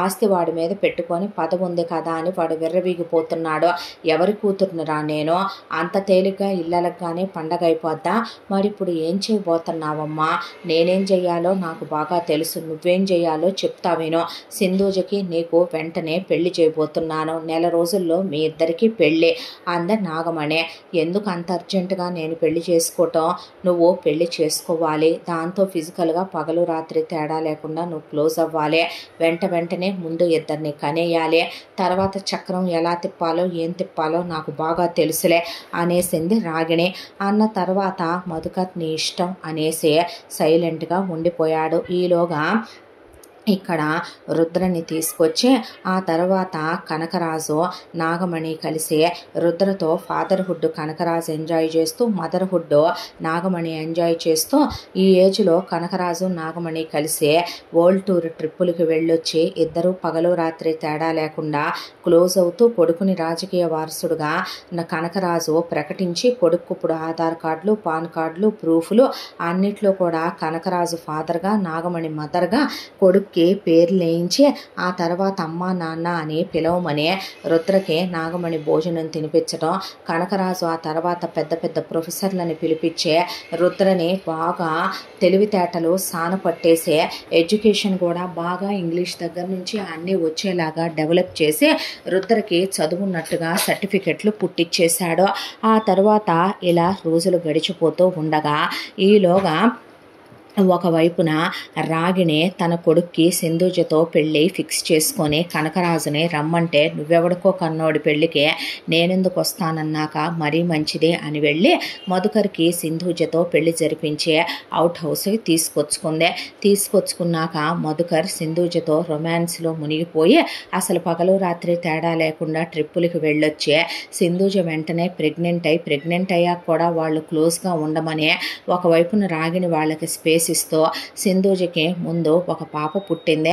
ఆ తర్వాత ఇలా రోజులు గడిచిపోతూ ఉండగా రుద్రని ఎందుకు ఇక్కడ మనం ఉండటం, వెళ్ళిపోదాంగా, మనకి ప్రశాంతంగా ఉంటుంది, మన హోటల్ చూసుకుంటూ మన ట్రావెల్స్ చూసుకుంటే సరిపోద్దిగా రుద్ర, ఇవన్నీ ఏంటో నాకు అర్థం కావటం లేదో, డబ్బు వస్తే మనుషుల జీవితాల్లో చాలా మార్పులు వస్తాయి అని రుద్ర గుండెల మీద పడుకొని నందిని అంటే అంతా దాంట్లో రుద్రలో ఇదివరకే ఆవేశం ఉండేది. ఆ తర్వాత రుద్రలో ఒక మెచ్యూరిటీ వచ్చింది. ఆ తర్వాత ఇప్పుడు రుద్రలో చాలా మౌనం వచ్చింది.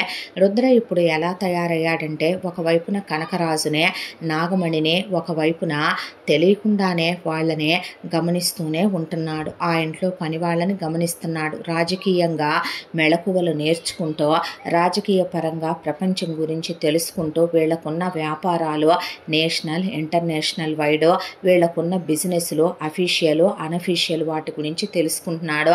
మరొక వైపు అవుట్ హౌస్లో ఉండే కళ్ళెర్రగా చేసే ఇటే చూస్తున్న రాగిణిని ఒకవైపున గమనిస్తున్నాడు, ఒకవైపున మధుకర్ని వాడి భార్యని పుట్టిన బిడ్డని చూస్తున్నాడు, ఇంకోవైపున తన భార్యతో ప్రేమగా ఉంటూ క్లోజ్గా ఉంటూ తన బిడ్డతో చాలా సరదాగా ఉంటూ మధ్యలో తన అత్తామావలు తన మరదలు బావుమరిదే వీళ్ళ గురించి పట్టించుకుంటూ మరొక వైపున ప్రపంచంలో ఉన్న మిగతా జనాలు రాజకీయాలు ఒకవైపున వాళ్ళల్లో తనకంటూ ఒక పేరు ప్రఖ్యాతే, వాళ్ళల్లో తనకంటూ ఒక ఇన్ఫ్లుయెన్స్ ఉండేలాగా, తన కింద కొంతమంది మనుషులు పనిచేసేలాగా ఒకవైపున తనకంటూ ఒక టీం రెడీ చేసుకొని తనంటూ ఆఫీసర్లతో క్లోజ్గా ఉంటూ కలెక్టర్లతో క్లోజ్గా ఉంటూ మినిస్టర్లతో క్లోజ్గా ఉంటూ అఫీషియల్ పీపుల్తో చాలా డిగ్నిఫైడ్గా డీసెంట్గా బిహేవ్ చేస్తూ ఇన్ని పాత్రలు రుద్ర ఒక్కడే పోషిస్తున్నాడు. రుద్రలో చాలా మౌనం వచ్చేసిందే, ఒక తొందరపాటుతనం లేదు, ప్రతిదానికే డీప్గా ఆలోచన, ఒకలాంటి మౌనం, ప్రతిదాన్ని గురించి తెలుసుకోవటం, ప్రతిదానిలోకి లోతుల్లోకి వెళ్ళటం, ఏదైనా సరే ఆ విషయాల గురించి ఒక వివరం వచ్చేసింది రుద్రలో. ఆ తర్వాత ఒక రోజున నందిని కూర్చొని బాబుని ఆడించుకుంటోంది. బాబుని ఆడించుకుంటుంటే నందిని దగ్గరికి నాగమణి వచ్చింది. వచ్చి నీలా ఉండాలే, ఒక్కరోజు రాత్రి 5 సార్లు నా కొడుకు మీద చెయ్యేశాడనే పాటికి కోటీశ్వరుల ఇంటి కోడలివైపోయావో, నువ్వెంత, నీ బ్రతుకెంతే, నీ బతుక్కి నీకు నా కొడుకు కావాలా, ఇన్ని వేల కోట్ల రూపాయల ఆస్తి అనుభవించే అర్హత నీ బతుక్కుందా, ఆఫ్టర్ ఆల్ ఒక స్కూల్ పంతులు కూతురువి నువ్వు, నీ బతుక్కి మళ్ళీ నువ్వు ఒక కొడుకుని కానీ ఆ కొడుకుని నా కొడుకు అకౌంట్లో వేసి ఎవడికి తెలుసో ఎవడెవడితో కులికి నువ్వు వాణ్ణి కన్నావో ఏంటో గ్యారంటీ, ఒక్క పోలిక నా కొడుకుది కనపడదు అనే పాటికి ఆల్రెడీ నందిని ఒకసారి ఆఫీస్కి వెళ్ళి వస్తున్నప్పుడు ఆ అమ్మాయి కడుపుతో ఉన్నప్పుడు ఎవరో రేప్ చేయబోతేనే ఆ అమ్మాయి రుద్రకే ఎదురు చెప్పి రుద్రనే మార్చుకొని ఆ రోజు నుంచే మెత్తగా ఉండకూడదు, మౌనంగా ఉండకూడదు, ఉంటే ప్రపంచం తొక్కేస్తుందనే దాంతో ఆ అమ్మాయికి ఒక ఓన్ వాయిస్ వచ్చింది. దాంతో నువ్వే చెప్పాలి పతివ్రతల లక్షణాల గురించి, నువ్వే మాట్లాడాలే, నీ దగ్గరే నేర్చుకోవాలి, పెళ్ళయ్యే ఆడది మొగుడుతో కాపురం చేస్తే దాన్ని శృంగారం అంటారు, భార్యాభర్తల బంధం అంటారు. 13 ఏళ్లకు పైటేసిన దగ్గర నుంచే ఒక మగాడి దగ్గర అన్నీ దిగజార్చుకున్న ఆడదానివి నువ్వు. తర్వాత వాడు నీ మొగుడని తెలిసి కూడా డబ్బుల కోసం వేరే ఆడదాని దగ్గర తనఖా పెట్టుకున్నావు. నీ సౌభాగ్యాన్ని, నీ మంగళసూత్రాలని, నీ పసుపు ముంకాల్ని, నీ మొగుడి శరీరాన్ని వేరే ఆడదానికి పంచిచ్చిన నీ బతుక్కి నువ్వు కూడా నాకు చెప్పేంతటి దానివే అనేసరికి ఎంత ధైర్యమే నీకు, అని నాగమణి చెయ్యెత్తి కొట్టబోతే అక్కడ నందినిని మా అన్నాడు రుద్రొచ్చి. అనేసరికి చూడరా దీనికి ఎంత ఒళ్ళు బలిసిందో, ఎంత పొగరెక్కిందో, నన్ను ఎంత మాట పడితే అంత మాట ఎలా మాట్లాడుతుందో తెలుసా అనేపాటికి నువ్వు లోపలికి వెళ్ళు అన్నాడు రుద్ర. అది కాదు అని నందిని అంటే నువ్వు ముందు లోపలికి వెళ్ళు అని బాబుని ఎత్తుకొని నందినికి ఇచ్చిన తర్వాత ఏంటమ్మా ఇదంతా? అవునరా నాకు అసలు ఇది నచ్చలేదు. ఆ రోజు ఏదో నువ్వు ఉన్న పరిస్థితుల్లో తెలియక దీనొంటి మీద ఆ బజార్ది చెప్పిందని చెయ్యేశావు, రాగిణి చెప్పిందని. ఆ కడుపు నీకే వచ్చిందా? అంతకుముందు 6 ఏళ్ళు రాగిణి కొడుకు ప్రేమించాడుగా, వాడితో ఇది కులకలేదనే గ్యారంటీ ఉందా? అసలు దీన్ని నువ్వెందుకు ఏలుకోవాలి? నేను ఒక్కటే అనుకుంటున్నాను కనకం, ముందు దీన్ని పైకి పంపించటమో దీన్ని గెంటేయటమో చేసే పిల్లాడు వారసుడే. సర్లే ఉంచితే వాడిని ఉంచుదాం, లేదంటే వాడిని కూడా అవతల పడేసి ఒక కోటీశ్వర్ల కూతురు నీ మీద మోజు పడుతుందయ్యా. ఇదిగో ఫోటో. ఆ అమ్మాయికి నీ మగతనం చూసి పిచ్చెక్కిపోయి ఏళ్ళు పొంగర్లు పోయి నిద్ర పట్టట్లేదంట. ఒకప్పుడు మీ నాన్నని చూసి నేను, నన్ను చూసి మీ నాన్న, అలాగే ఇప్పటికీ మత్తెక్కిపోతాం మేము. అలాంటి దాన్ని చేసుకోవాలి నువ్వు. ఎలాంటిది నీకెలా కరెక్ట్ రా అసలు అనేసరికి నీకు ఒక్కటే చెప్తున్నానమ్మా నేను, నువ్వు ఎన్ని చెప్పినా ఏం చెప్పినా ఇప్పుడు అనవసరమైన విషయాలు ఎందుకు అంటాను నేను. అనవసరమైన విషయాలేంటి? ఇది అసలు వద్దు నీ జీవితంలో అని నేనంటే అనేసరికి తొందరపడబాకే అన్నాడు కనకరాజు. నోరు మూసుకోసాలే కానీ నాకు అది నచ్చలా, దానికి పుట్టిన కొడుకు నచ్చలా.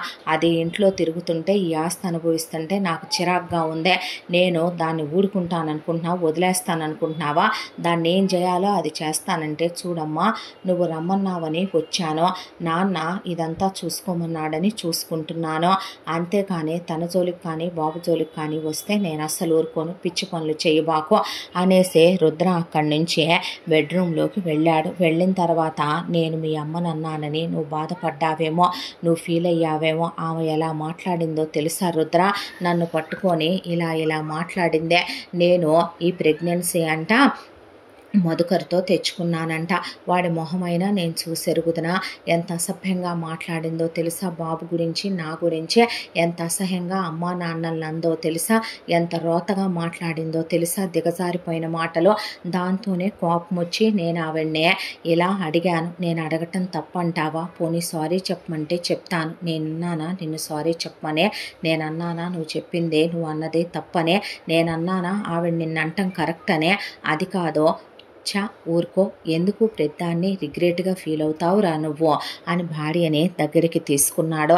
దగ్గరికి తీసుకున్న తర్వాత నాకు నువ్వు బాబు ఏంటో నీకు చెప్పినా అర్థం కాదులే అనేసాడు. అనేసి ఒకవైపున ఆ అబ్బాయి పని మల్టీ టాస్కింగ్ అయిపోయిందే.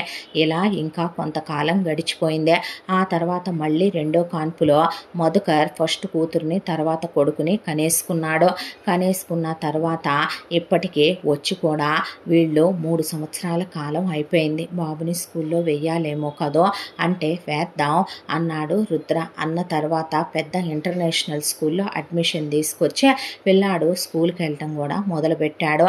ఆ తర్వాత ఒక రోజున బాబుని తీసుకొని నందిని చెల్లికి పెళ్లి చూపులంట. ఏంటి మీ నాన్నకు అంత కంగారు దేనికి? ఆగడే మీ నాన్న అంటే అది కాదు, దాన్ని పెళ్లి చేసి పంపించేస్తే ఒక బాధ పోద్దని అరేంజ్డ్ మ్యారేజేనంట, పెళ్లి చూపులేనంట, వెళ్ళిరానా అంటే సరే జాగ్రత్త అని బాబుని ముద్దు పెట్టుకుంటే బాయ్ డాడీ అన్నాడు బాబు. బాయ్ నాన్న అన్న తర్వాత నువ్వు రారాదు అన్న తర్వాత వాడికి పనుందలే నువ్వు వెళ్ళు అన్న తర్వాత సరే అని ఆ అమ్మాయి బయలుదేరిపోయింది బాబుతో. కరెక్ట్గా ఆ అమ్మాయి బయలుదేరిన ఒక 10 నిమిషాలకే వీళ్ళ కారుకే అడ్డం వచ్చింది. అక్కడి నుంచి రుద్ర కారు అడ్డం వచ్చాక దా కలిసి వెళ్దాం అంటే పనుందన్నావుగా, అన్నాక నీకన్నా బాబు కన్నా అత్తయ్య మామయ్య కన్నా నాకేం ఎక్కువ కాదులే కానీ రా అని చెప్పి ఆ అమ్మాయిని పిల్లాన్ని తన కారులో ఎక్కించుకున్నాక డ్రైవర్ని ఇక్కడి నుంచి నువ్వు కరెక్ట్గా అంత దూరం వెళ్ళాక ఒక 100 అడుగుల దూరంలో ఒక వ్యక్తి ఉంటాడు, వెళ్ళి నువ్వు కారు దిగి బ్రీఫ్ కేస్ తీసుకో అన్న తర్వాత అలాగే సార్ అన్న తర్వాత డ్రైవర్ ఒక దగ్గర కారు ఆపి ఒక 100 అడుగుల దూరంలో ఒక మనిషి బ్రీఫ్ కేస్ తీసుకు తీసుకొని ఉంటే అతని దగ్గరికి వెళ్ళబోతూ ఒక 50 అడుగులు వేసాడో లేదో కారు బ్లాస్ట్ అయిపోయి పేలిపోయింది. దాంతో పిల్లాడు ఎక్కిళ్ళు పెట్టి ఏడుస్తూ ఉండగా బాబుని దగ్గరికి తీసుకొని పెద్దగా భయపడిపోయి నందిని అలా కౌగిలించేసుకుంది రుద్రనే. ఎవరు చేస్తుంటారు ఇదంతా, అందుకే వద్దంట నేను ఈ రాజకీయాలు ఇవన్నీ. అంటే ఎవరు చేశారంటున్నావే? అంటే ఎవరు చేసేదేముంది, రాజకీయాల్లో శత్రువులు ఉంటారు కదా, మీ తాతయ్యని ఇలాగే చంపారంట, ఏమో ఎవరు ఏం చేశారో ఏంటో ఎవరికి తెలుసో, ఎందుకు మనకి ఇవన్నీ అంటే చెప్పిన మాట వినవో అనేసరికి నీకేదైనా భలే తెలిసిపోద్ది కదూ.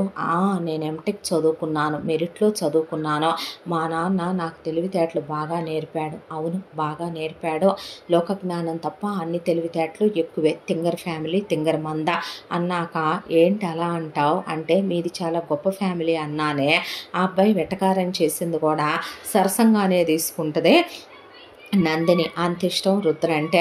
దాంతో నవ్వేసి ఆ తర్వాత డ్రైవర్ని కంగారు పడుకో అన్న తర్వాత ఆ ఎదురుగా ఉన్న వ్యక్తి ఒక బ్రీఫ్ కేస్ ఇచ్చాడు. ఆ బ్రీఫ్ కేస్ ఇమ్మంటే ఏముంది ఇందులో అన్న తర్వాత ఏమీ లేదురా, బిజినెస్కి సంబంధించిన డాక్యుమెంట్స్ అని తీసి డాక్యుమెంట్స్ చూపించాడు రుద్ర.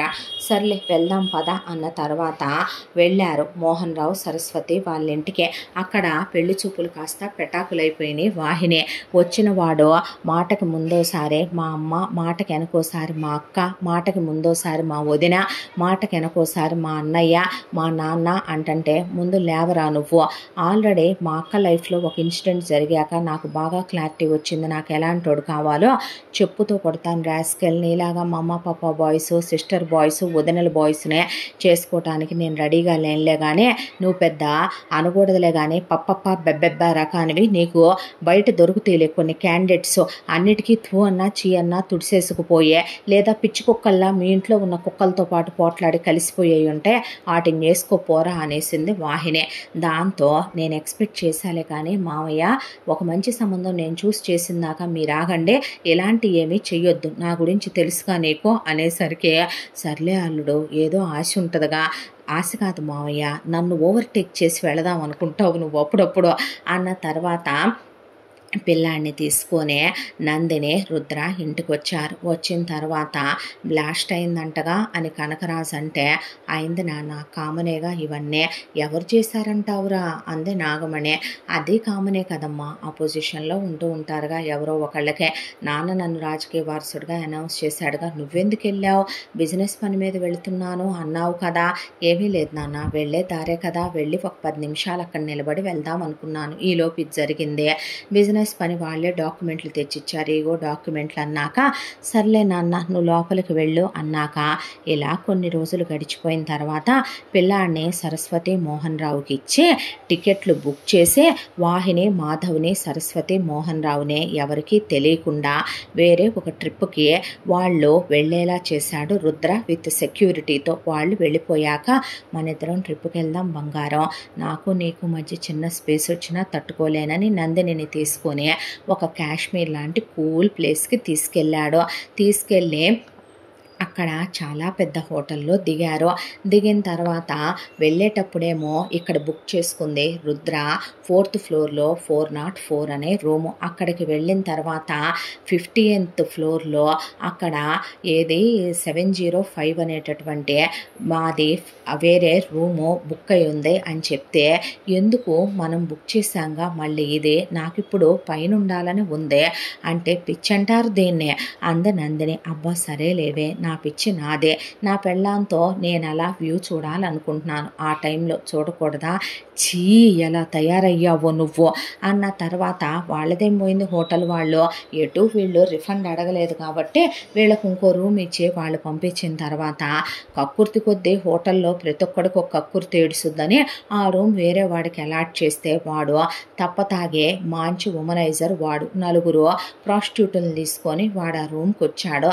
వచ్చిన తర్వాత ఎవరో కరెక్ట్గా ఎయిమ్ చేసి వాడు ఫిజికల్గా ఒక అమ్మాయితో క్లోజ్ అవుతున్నప్పుడు ఎయిమ్ చేసి గన్తో పేల్చేపాటికి ఒక బుల్లెట్ వాడి బాడీలోకి, ఒక బుల్లెట్ ప్రాస్టిట్యూట్ బాడీలోకి వెళ్ళి మిగతా ప్రాస్టిట్యూట్లు అల్లరి చేసేపాటికి లోపల ఉందే రుద్ర కాదని నందిని కాదని తెలిసే ఆ తర్వాత వాళ్ళు ఉడుకులు పరుగుల మీద వెంటనే హాస్పిటల్ వాళ్ళకి ఫోన్ చేస్తే ఆ ప్రాస్టిట్యూట్ కండిషను తీసుకొచ్చినోడి కండిషన్ చాలా సీరియస్గా ఉందని, కాకపోతే చచ్చేంత ప్రమాదం జరగలేదు, బుల్లెట్లు తీసామన్నంత వరకు తెలిస్తే అమ్మో వెళ్ళిపోదాం రుద్ర మనం, ఇక్కడ టెర్రరిస్ట్ అటాకులు అనుకుంటాను ఇవన్నీ, టెర్రరిస్టులు నా మీద అటాక్ చేశారా బంగారం అన్నాక మరీ ఇంత నాలెడ్జ్ అంత పెద్ద యూనివర్సిటీలో చదువుకునే కదే నీకు, మరి నాకేం తెలియదు అనుకుంటున్నావా, మా నాన్న నన్ను టాపర్గా చదివించారు తెలుసా, తెలివితేటలన్నీ మీ ఫ్యామిలీకే పోసేశాడు దేవుడు అన్న తర్వాత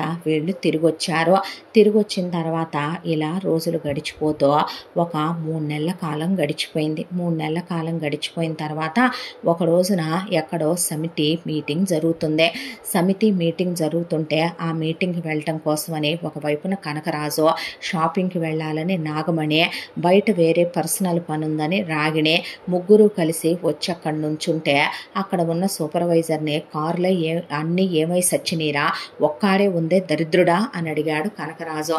సార్ కారుల్లో కొన్ని కార్లేమో సర్వీసింగ్కి వెళ్ళినాయి, కొన్ని కార్లేమో రిపేర్ ఉన్నాయని అవేమో వేరే బాగు చేయడం కోసమని నేనే పంపించాను గ్యారేజ్కి, ప్రస్తుతానికి ఇప్పుడు ఉందైతే ఒకటే కార్ సార్, ఈవినింగ్ కల్లా వచ్చేస్తాయి చాలా కార్లు అని అతను చెప్పిన తర్వాత ఏంటి నాన్న గొడవ అని రుద్రొచ్చాడు అక్కడికే. గొడవేమీ లేదురా, నేనేమో షాపింగ్కి వెళ్ళాలి, ఇక్కడున్న కొన్ని బజారు వాటితో నేను వెళ్ళను, ఎవతి బజారయ్యో అందరికీ తెలుసులేరా, పెళ్ళికి ముందే ఒక మగాడితో అన్నీ కులికి వేరే ఆడదాంతో అన్నీ పంచుకున్న వాటిని అంటారేమో బజారయ్యి అనేపాటికి నేను అసలు ఇక్కడ నాకు కాకుండా వేరే వాడితో కడుపులు చేయించుకొని ఒకటి పిల్లాడిని కన్నోడితో నేను అసలు వెళ్ళను అని కనకరాజు అంటే ఎంత పత్తిత్తు మహాపురుషుల్లో ఇక్కడున్న వాళ్ళందరికీ తెలుసులే అని రాగిణి ఎత్తుకుంది. అబ్బబ్బబ్బబ్బా ఏంటి డిస్కషన్ నాన్న, ఏంటి గొడవ, ఇప్పుడు అది ఇంపార్టెంట్ మీటింగ్ అమ్మ, నాన్న అటెండ్ అవ్వాలి, పిన్ని మీరు వెళ్ళాలనుకుంటున్నారు కదా బయటికి, ఇప్పుడు ఏంటమ్మా నువ్వు నీ షాపింగ్ని ఆపుకోమని నేను ఎప్పుడన్నాను, నాన్న ఓ పంచే డ్రైవర్ ఉన్నాడు, మీరు ముగ్గురున్నారు కలిసి ఒకే కారులో వెళ్ళకూడదా, దానికి డిస్కషన్ ఎందుకు, అది కాదురా అబ్బా వెళ్ళండి అని నేను డ్రైవర్ పక్కన కూర్చుంటానని రాగిణి ముందు కూర్చుంటే వెనకాల నాగమణి కనకరాజు కూర్చున్నారు. బాయ్ అని చెప్పి పంపించాడు వీళ్ళని రుద్ర. పంపించిన తర్వాత డ్రైవరు అలా కారు డ్రైవ్ చేసుకుంటూ కొంత దూరం అలా వెళుతుంటే ఇక ఎక్కడికో తుప్పల్లోకి, ముళ్ళల్లోకి, కంచెల్లోకి, కంపల్లోకి, ఫారెస్ట్ ఏరియాలోకి వెళ్ళిపోతుంది కారు. ఇటెక్కడికి రా దరిద్రుడా అని కనకరాజు అడిగితే, సార్ మనం రోజు వెళ్ళే ఏరియా బ్లాక్ అయి రిపేర్ చేస్తున్నారుగా మీకు తెలీదా ఏంటండి అనేపాటికి, అవునా బాగు చేస్తున్నారా అని రాగిణి కూడా అంటే, అవును మేడం గారు ఈరోజు తెల్లారుజాము నుంచి వర్కులు మొదలైనాయి, అటువైపు రోడ్డు బ్లాక్ చేశారుగా, ఇప్పుడు గుండ్రంగా తిరిగి వెళ్ళాలి, ఉఫ్ఫో ఇప్పుడు ఇదో దరిద్రం అన్న తర్వాత ఉన్నట్టుండి డ్రైవర్ నాకు కళ్ళు తిరుగుతున్నాయి, గుండెల్లో నొప్పిగా ఉంది అని కారు దిగి వాంతి చేసేసుకున్నాడు. చీ అని ఒకవైపున నాగమణి రాగిణి అన్న తర్వాత, చెత్త ఎదవ చిచ్చి కంపు కొడుతుంది అనే కనకరాజు డ్రైవర్ని బూతులు తిట్టి కాలుతో తన్ని డ్రైవర్ని వదిలేసే తనే డ్రైవింగ్ సీట్లో కూర్చుంటే, ఏందయ్యా పోయి దాని పక్కన కూర్చున్నావు, నాకేమంత ఇంట్రెస్ట్ లేదులే నీ మొగుడు పక్కన కూర్చోటానికే, నీ మొగుడు నా మొగుడు కాదులే, ఎందుకంటే నాకు నీలా విటులు లేరులే అని నాగమణి ముందు కూర్చొని రాగిణి వెనక్కి కూర్చున్నాక కనకరాజు కార్ డ్రైవ్ చేసుకుంటూ విజిలేసుకుంటూ నాగమణి కనకరాజు ముద్దులు పెట్టుకుంటూ డ్రైవ్ చేస్తూ ఉండగా కొంత దూరానికి రోడ్డుకి అడ్డంగా అక్కడ ముళ్ళ కంపలు, ఆ తర్వాత రాళ్ళు అడ్డుపెట్టి ఉండేసరికి ఏందిది అని చూసుకోకుండానే కనకరాజు గబా కారు పోనిచ్చేపాటికి టైర్లన్నీ కూడా ఫ్లాట్ టైర్స్ అయిపోయినాయి. ఆ తర్వాత బలవంతంగా కార్ డ్రైవ్ చేసుకుంటూ వెళ్ళేపాటికే ఎదురుగా రోడ్డు ఉన్నట్టే కనపడిన రోడ్డు ఏదో ఎత్తు పల్లంగా ఉన్నట్టుగా అనిపించి కళ్ళే బ్లర్ అయిపోయినట్టుగా కారు గాల్లోకి ఇంతెత్తును లేసేసరికి కారు అలా పల్టీలు కొడుతూ అక్కడి నుంచి వెళ్ళి లోయలో పడిపోయి కారు బ్లాస్ట్ అయిపోయి అక్కడికక్కడే కనకరాజు రాగిణి నాగమణి పోయారు. పోలీసులు ఆ విషయం చెప్పేపాటికి రుద్ర కుప్ప కూలిపోయాడు. అక్కడికి వెళ్ళి గుండెలు బద్దలైపోయేలాగా మోకాళ్ళ మీద కూర్చొని వెక్కిళ్ళు పెట్టి ఏడ్చేసరికి మధుకర్ రుద్ర వైపు అలా చూస్తూ నిలబడిపోయాడు. ఆ తర్వాత సార్ బాడీలు కూడా దొరికేలా లేవు. నేనెప్పుడు ఆవిడ్నే నా తల్లి కాదు పిన్ని అనుకోలేదు. నా తల్లి నాకు ఇన్నాళ్ల తర్వాత దొరికింది. నా తండ్రి ఇచ్చే ప్రేమనే నేను ఎటూ దూరం చేసుకున్నాను. దేవుడు ఈరోజు నాకు వాళ్ళ ప్రేమను లేకుండా చేశాడు. వాళ్ళ శరీరాలు నాకు కావాలి ఆఫీసర్ అనేసరికి నానా తిప్పలు పడే వాళ్ళు కళేబరాలు తెచ్చారు. తెచ్చిన వాటికి కూడా డిఎన్ఏలు చేయించి కన్ఫర్మ్ చేసుకున్నాడు రుద్ర. ఇదంతా ఏంటా అన్నట్టు చూస్తున్నాడు మధుకర్. ఆ తర్వాత వాళ్ళకి చాలా ఘనంగా అంత్యక్రియలు చేయించిన తర్వాత అక్కడ క్రిమేషన్ దగ్గర కూడా పడి ఏడ్చాడు రుద్ర. ఇంకా కో మినిస్టర్స్, అక్కడ ఉండే సీఎం, ఆ తర్వాత ఆ చుట్టుపక్కల ఉండే బిజినెస్ మ్యాగ్నెట్స్ చాలామంది వచ్చి రుద్రని ధైర్యంగా ఉండమని, మీ అన్నదమ్ములు ఒకే మాట మీద కలిసి ఉండాలయ్యా అని చెప్పి ధైర్యం చెప్పి వెళ్ళిన తర్వాత ఇక దశదిన కర్మకాండలు చాలా ఘనంగా చేయించాడు. కనకరాజువి, రాగిణివి, నాగమణివి, రుద్ర. అయిపోయాక ఒక రోజున వాళ్ళకిచ్చే గవర్నమెంట్ సెక్యూరిటీకి అంతా ఆ రోజు లీవ్ ఇచ్చే రుద్ర వెళ్ళమని తను ఒక టీముని ఫామ్ చేసిన ప్రైవేట్ సెక్యూరిటీ ఇంట్లోకి వచ్చి గేటు దగ్గర వాచ్మెన్ దగ్గర నుంచి రుద్ర పెట్టిన మనుషులే ఉండి మొత్తం ఆ గేట్లన్నీ క్లోజ్ చేసేసి బయట ఎలక్ట్రిక్ ఫెన్సింగ్ ఆన్ చేసి కుక్కలను వదిలేశారు. బయట వాళ్ళెవరూ లోపలికి రాకుండా మొత్తం సీసీ కెమెరాల్లో అంతా కూడా చెక్ చేసుకొని చూసుకున్నాక సీసీ కెమెరాలు ఆఫ్ చేసేశారు. ఆ తర్వాత రుద్ర వెళ్ళి మధుకర్ పెళ్ళాన్ని పిల్లలతో సహా తీసుకురమ్మనమంటే ఎందుకు అన్నాడు మధుకర్. సార్ రమ్మంటున్నారన్నాక భయంగానే లోపలికి వచ్చాడు మధుకర్. వచ్చిన తర్వాత రే కూర్చో అన్నాడు రుద్ర. అన్న తర్వాత కాలు మీద కాలేసుకొని కూర్చొని మధుకర్ పెళ్ళాం సింధూజ ఏంటే అనేసరికి ఫ్యాట్ అని రుద్ర లేచి కొట్టేసరికి సింధూజ కింద పడిపోయింది. పడిపోయిన తర్వాత మధుకర్కి సింధూజకి ఆ తర్వాత పిల్లలిద్దరిని పక్కకు లాగేసి నా భూతో నా భవిష్యతే అన్నట్టుగా అసలు సింధూజకి బోన్స్ అన్నీ బ్రేక్ అయిపోయి నోరు పనిచేయకుండా పోయేలాగా మధుకర్కి ఆల్రెడీ బాడీలో ఉన్న పార్ట్స్ అన్నీ సెట్ అయ్యేలాగా కొట్టించి కాలు మీద కాలేసుకొని కూర్చున్నాడు రుద్ర. ఏంట్రా నాటకాలు ఆడుతున్నావా, నటిస్తున్నావా? వాళ్ళ ముగ్గురు ఎలా పోయారో నీకు తెలీదా? నీ బ్రెయిన్ ఎంతైనా సరే నీ అమ్మ విటుడికే కన్నా ఎంతైనా నువ్వు పెరిగింది కనకరాజు పెంపకంలో, నువ్వు పెరిగింది నీ అమ్మ పెంపకంలో. నీ తాత రాజకీయ నీకు కుతంత్రపు బుద్ధులన్నీ రావంటే నేను నమ్ముతానా? వాళ్ళు ఎలా పోయారన్నదే నువ్వు ఒకవైపున పర్సనల్ ఇన్వెస్టిగేషన్ చేయిస్తున్నావని నాకు తెలియదు అనుకుంటున్నావా ఏంట్రా? అవునరా, నువ్వు ఎక్స్పెక్ట్ చేసింది కరెక్టే. వాళ్ళ ముగ్గురిని నేనే పైకి పంపాను అనేసరికి అలా నిలబడిపోయింది చూస్తూ నందినే. నిలబడిపోయేసరికి మధుకర్ నందిని వైపు చూస్తే థూ అన్నట్టు అమ్మాయి మొహం తిప్పేసుకున్న తర్వాత ఇప్పుడు నిన్నెందుకు కొట్టించానో తెలుసా? నిన్నేదో నువ్వు పర్సనల్ ఎంక్వైరీలు చేయిస్తున్నావనో అదేనో ఇదనో కాదురా. 6 ఏళ్ళు ఒక అమ్మాయితో ప్రేమ అనే నాటకం ఆడి ఆ అమ్మాయిని పెళ్లి చేసుకోవాలనుకొని ఆ తర్వాత ఒక కిరాయి గుండాగాడు ఆ అమ్మాయిని రేప్ చేశాడనుకో. నీ ప్రేమ నిజమైతే, నువ్వు ప్రేమించింది నిజమైతే అనుమానించటానికి 1,00,000 కారణాలే ఉన్నా గ్యాంగ్ రేపులు చేసిన అమ్మాయిల్ని కూడా అబ్బాయిలు పెళ్లిళ్ళు చేసుకొని కాపురాలు చేస్తున్నారు. తప్పు వాళ్ళది కాదనే దాంతో. అలాంటిదే మగాడు ఎన్ని తప్పులు చేసినా ఆడది భరించి సహించి కాపురం చేసేటప్పుడు ఇప్పుడు నువ్వు చేసుకున్న ఇది వర్జిన, ఇది పతివ్రత, దీని హిస్టరీ ఇదిగోరా. నీకు ముందు ఎంతమందితో ఇదే బాగా క్లోజ్ అయిందే, ఇంతమందితో దీనికి అబార్షన్లు అయిందే, మరి దీన్ని ఎలాగరా ఏలుకుంటున్నావో?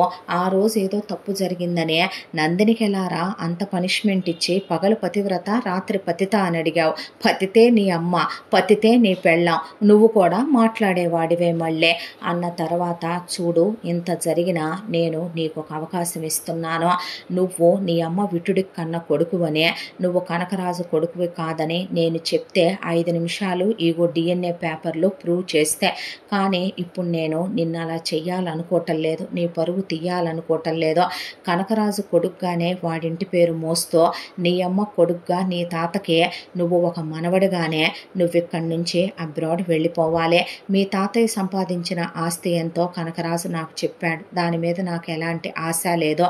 ఆ ఆస్తి తాలూకా పేపర్స్ ఇవే ఆల్రెడీ నేను క్యాష్ రూపంలోకి మార్పిచ్చేసా. ఆ క్యాష్ను ఆల్రెడీ వీడు డాలర్లుగా మార్చాడు.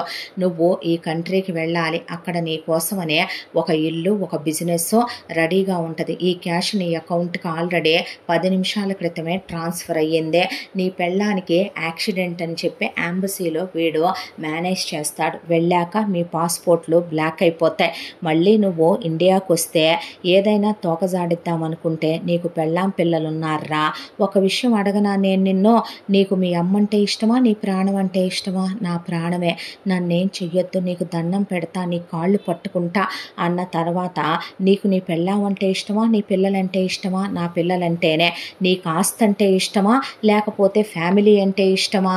నిజంగా ఆస్తి ఇచ్చావా అన్న తర్వాత, రే ఫూల్, నువ్వు ఇవన్నీ తీసుకొని మూసుకొని వెళ్ళిపో, మళ్ళీ తిరిగి ఇండియాకి రాను నేను అన్న తర్వాత వెళ్ళిపోయి, వెళ్ళేటప్పుడు నా పెళ్ళం కాళ్ళు పట్టుకొని క్షమాపణ చెప్పు అన్నాక ఐఎమ్ సారీ నందు అంటే, నందు కాదురా, నందిని రుద్రా, అర్థమైందా? మర్యాదగా ఇక్కడి నుంచి మూసుకొని దీన్ని తీసుకొని నువ్వు బయలుదేరు. మా అత్తయ్య నువ్వు చంపించావా, ఎందుకు ఇదంతా చేసావు అని అంతా దాంట్లో కూడా సింధూజీ అడిగితే, ఎందుకు చేసావు ఇదంతా తెలుసుకోవచ్చా అన్నాడు మధుకర్. రే, నువ్వు నా హాఫ్ బ్రదర్వి కాదు, నా స్టెప్ బ్రదర్వి కాదు, నీకు అవసరమా ఇదంతా? సరేరా అయితే దా ఎక్స్ప్లెయిన్ చేస్తా. నీకు నేను ఎందుకు ఇదంతా చేశానో కావాలా, లేకపోతే నీవి నీ పెళ్ళానివి నీ పిల్లలై ప్రాణాలు కావాలా? ప్రాణాలే కావాలి అని అక్కడి నుంచి 48 hours నువ్వు వెళ్ళిపోవటానికి అన్నాక పంపించేసి క్లియర్ అయిపోయింది. అక్కడికే అయిపోయిన తర్వాత రుద్ర రూమ్లోకి వచ్చిన తర్వాత నందిని, ఏంటిదంతా, ఎందుకు చేస్తున్నావు ఇలా? ఏ ఆస్తి మీద ఇష్టమా, లేకపోతే పదవి మీద వ్యామోహమా? ఏంటి రుద్ర ఇదంతా అని అడిగితే, ఎలా కనిపిస్తున్నానే నేను నీకు? నాకు ఆడదాని మీద మోజు లేదు, అది నీ మీదతో సహా. నాకు పదవి మీద వ్యామోహం లేదు, డబ్బు మీద ఇష్టం లేదు. అదే నాకు ఉంది అనుకో, చూడు నందు, నేను చాలామంది అమ్మాయిల్నే నేను సెక్షువల్గానే హెరాస్ చేయాలి, టార్చర్ చేయాలి. డబ్బు కోసం ఏం చేసే నేనైనా నా జీవితంలో చేసిన మొదటి తప్పు నీ విషయంలోనే తప్ప అంతకుముందు నేనే ఆడదాన్ని తాకలేదు, నువ్వు వచ్చాక నేనే ఆడదాన్ని తాకింది లేదు. నీకు ఒక విషయం చెప్పనా, ఇదంతా ఎందుకు చేశావని నువ్వు అడిగావు. ఒకరోజు నీకు చెప్పా, నాకు నువ్వన్నా బాబన్నా ఏంటో నీకు తెలియదనే. నాకు నువ్వంటే ఎంత ఇష్టమో తెలుసా? మేబీ కనకరాజుకు పుట్టడం వల్ల నేనేమో, కనకరాజు పెళ్ళాం నాగమణి మీద అంత ఇష్టం ప్రేమ ఉంటే మరి నేను అసలు మారాలనే ఎవరి కోసం అనుకోలేదే, నీ కోసం మారాను, నా బిడ్డ కోసం మారాను. వాడన్నా నువ్వన్నా నాకు పంచప్రాణాలు.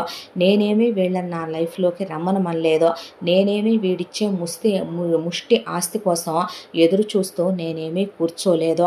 కానీ వీళ్ళు వచ్చారు, అసలు వీళ్ళేంటో తెలుసుకోవాలనిపించింది, వీళ్ళ లోతులేంటో గ్రహించాలనిపించింది. నాకు వీళ్ళు ఎప్పుడు నచ్చలేదో తెలుసా? ఏ రోజైతే గనక అది 13 ఏళ్ల వయసులో, వాడు 15 ఏళ్ల వయసులో ఉన్నప్పుడే వీళ్ళు ఇంటిమేట్ అయ్యామన్నారే, అప్పుడే వీళ్ళ అక్రమ సంబంధం నాకు నచ్చల. దాన్ని వీళ్ళు పెళ్లిగా మార్చుకున్నామన్న తర్వాత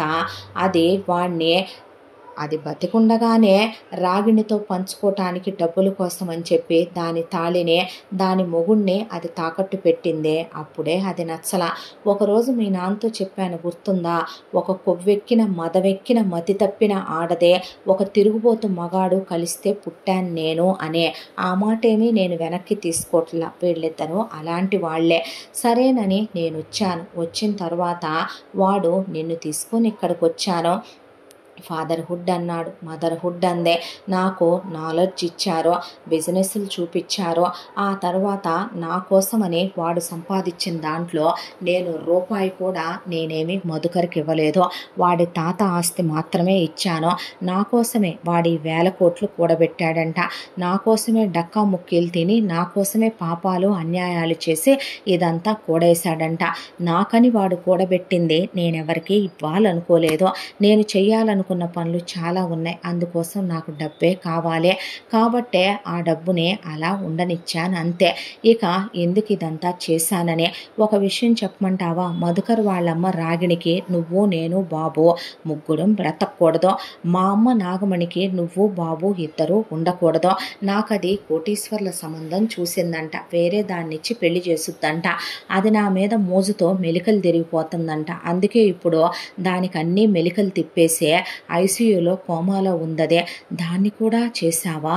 అదేంట్రా, మరి నా ప్రేమ అలాగే ఉంటదే, ప్రేమ ఇలా కూడా ఉంటుందా అని అమ్మాయి అడిగితే, నా ప్రేమ అంతేనే, మరి పర్లేదులే పోలేదు, అది ఒక 5 ఏళ్లకు 10 ఏళ్లకు వస్తుంది స్పృహలోంచి బయటికి, పరాయి మగాళ్ళ మీద మోజు పడకూడదు, పెళ్ళైన మగాళ్ళ మీద ఆశ పడకూడదని దానికి కూడా తెలిసేలాగా చేసే పంపించా కోమాలోకి. ఆ తర్వాత ఆ రోజు నువ్వు ఎప్పుడైతే గనక దీనికి నచ్చలేదందో అప్పటి నుంచి వీళ్ళ మీద నా కన్ను వచ్చిన దగ్గర నుంచి ఉన్న నా కంటి పాప నా వాళ్ళు ప్రమాదంలో ఉన్నారంటే ఇంకా పెద్దదైపోద్ది, దాంతోనే వీళ్ళని నేను గమనిస్తూనే ఉన్నాను. ఆ తర్వాత కారులో బాంబు పెట్టించిందే కనకరాజు నాగమణి, కావాలనే డ్రైవర్ ప్రాణం కూడా పోకూడదనే వాడిని వెళ్ళి ఆస్తి డాక్యుమెంట్లు ఇచ్చేవాడిని అక్కడికి రమ్మనమని డ్రైవర్ని కాపాడే కారు బ్లాస్ట్ అయిపోయింది. ఆ కారులో బాబు నువ్వు ఉంటే ఏం జరిగేదే? ఆ తర్వాత మీ అమ్మ నాన్నని మీ ఫ్యామిలీని బాబుని వేసేయిద్దామని మళ్ళీ వీళ్ళు అనుకున్నారు. వాళ్ళని ముందే సేఫ్ సైడ్గా ట్రిప్పుకి మనుషుల్ని ఇచ్చి పంపించే నిన్ను తీసుకొని నేను ట్రిప్పుకు వెళ్ళిన దగ్గర నిన్ను నన్ను వేసేయించటానికని చెప్పి ఒకవైపున రాగిణి ప్లాన్ చేసి అక్కడికి కిల్లర్ని పంపించింది. కాబట్టే రూమ్ మార్చి నేను మనకి వేరే రూమ్ తీసుకున్నాను. మనకు బదులు అక్కడికి వచ్చిన ప్రాస్టిట్యూట్కి అక్కడికి వచ్చిన వేరే ఒక పర్సన్కి ఆ బుల్లెట్ తగిలిందే. వీళ్ళని ఇలాగే వదిలేసి ఊరుకుంటే వీళ్ళేమీ సైలెంట్గా ఉండరని నాకు అర్థమైందే. వీళ్ళు ఇప్పుడు ప్లాన్ చేస్తుంది ఒక్కటే, మీ అమ్మ నాన్న తమ్ముడు చెల్లి మీ ఫ్యామిలీ, ఆ తర్వాత ఇక్కడ మా అమ్మకేమో నువ్వు బాబు ఉండకూడదు, దానికి నాతో సహా ఎవరూ ఉండకూడదు అని వీళ్ళలా ఆలోచిస్తున్నప్పుడు ఎంతైనా వాళ్లకు పుట్టిన వాడిని, నా పెళ్ళామంటే నాకు ప్రేమ ఉండదా? మీ నాన్న తెంగరోడే, మీ అమ్మ తెక్కల్దే, నీ చెల్లి తమ్ముడు అమాయకులు, నువ్వెంత తెంగరదానువో నాకు తెలుసు, నా బిడ్డ అంటే నాకు ప్రాణం, తప్పో ఒప్పో జీవితంలో కొన్నేళ్ళు గాలి వెదవగానే బ్రతికాను, అలాంటి నేను వీళ్ళని ఉంచకూడదు అనుకున్నాను, వీళ్ళని ముగిచ్చేయాలనుకున్నాను. వెళ్ళేటప్పుడు కూడా అనుమానం రాకుండా డ్రైవర్తోనే పంపించాను. ఆ తర్వాత డ్రైవర్ మధ్యలో దిగిపోయేలా వామిట్ చేసుకునేలా చేశా, వాళ్లే పైకి పోయేలా చేశా, శవాలు కన్ఫర్మేషన్ కోసమని తీయించి వెతికిచ్చి ముక్కలను కూడా DNA చేయించి అంత్యక్రియలు చేయించాను. ప్రపంచం దృష్టిలో నా మీద అనుమానం రాకూడదు, నాకు ఇప్పుడు సింపతి కావాలి, ఎటు అపోజిషన్ వాళ్ళ మీదకి వీళ్ళ మర్డర్స్ వెళ్ళిపోయినాయి, కాబట్టి నేను ఇప్పుడు రాజకీయాల్లో ఎలక్షన్స్ ఉన్నాయి, ఇంకొక 4 నెలల్లో నుంచుంటే సింపతితో నేను ఎటు గెలుస్తాను. ఒకప్పుడు అదే సింపతిని వాడే కనకరాజు అంత మినిస్టర్ అయ్యాడో, ఇవాళ వీడిపోయిన సింపతిని వాడే నేను ఇవాళ గొప్పోడిని అవ్వాలనుకుంటున్నాను. పదవి మీద మోహమా వ్యామోహమా అన్నావు, ఒక విషయం చెప్పంటావా? వీళ్ళిద్దరూ గాలికి ధూళికి నన్ను కన్న పాపానికే ఆ రోజు ఆ ముసల్దే పోయిందే అన్నంత వరకే తెలుసు, పోయాక నేను ఎలా పెరిగానో నీకు తెలియదు కదా. అందరూ నన్ను కాళ్ళతో తన్నేవాళ్ళు, వేసుకు పుట్టినోడా బజారు దానికి పుట్టినోడా అనే నానా బూతులు తిట్టేవాళ్ళు.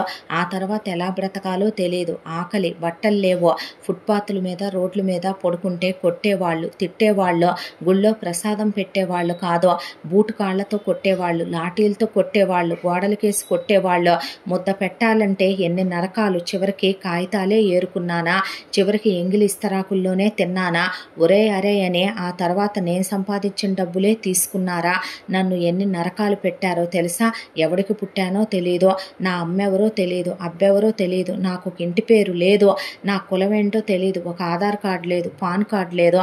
ఇప్పుడు బాగుందే, నాకు నాన్న ఎవరంటే కనకరాజు, అమ్మ ఎవరంటే నాగమణి, నా కులం ఏంటంటే కనకరాజుదే, నాకు ఒకవైపున ఇంటి పేరు ఏంటంటే వాడిదుంది, బాబుని స్కూల్లో వేసేటప్పుడు ఇంటి పేరు వేయాలా అని నేనెంత నలిగిపోయానో నీకు తెలుసా? ఒకప్పుడు నన్ను బూటుకాళ్లతో తన్నిన పోలీసులు, లాఠీలతో కొట్టిన పోలీసులు చేతులెత్తి సెల్యూట్ చేస్తూ good morning sir, good afternoon sir అని చేతులు కట్టుకొని నా ముందు నుంచుంటుంటే బాగుంది. నాకు పరువు కావాలి, ప్రతిష్ట కావాలి, అందుకోసం పదవి కావాలి. ఒకవేళ నా పదవిని నేను చేయి జార్చుకోను, అంత పిచ్చోడిని కాదు.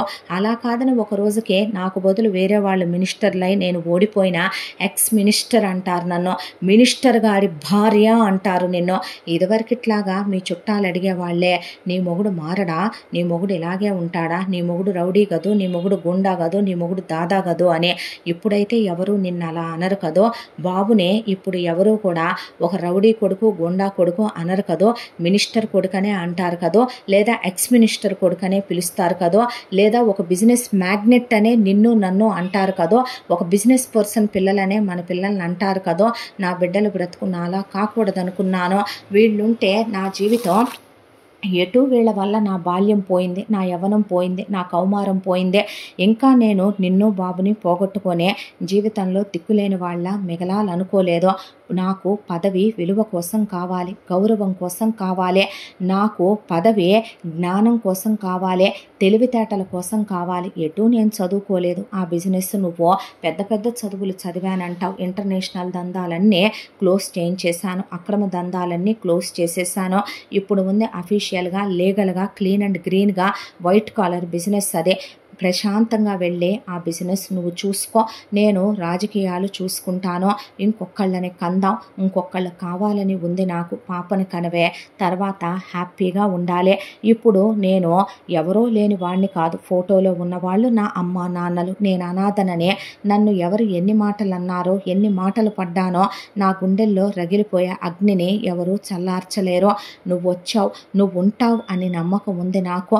నేను చేసింది తప్పని నువ్వనుకున్నా సరే, నేను ఈసారికి నీకైనా సారీ చెప్పలేనురా అన్నాక ఆ అమ్మాయి భర్తను పట్టుకొని దగ్గరికి తీసుకుంది. ఎప్పుడూ లేనిది రుద్ర కళ్ళల్లో నీళ్లు ఓదార్చింది.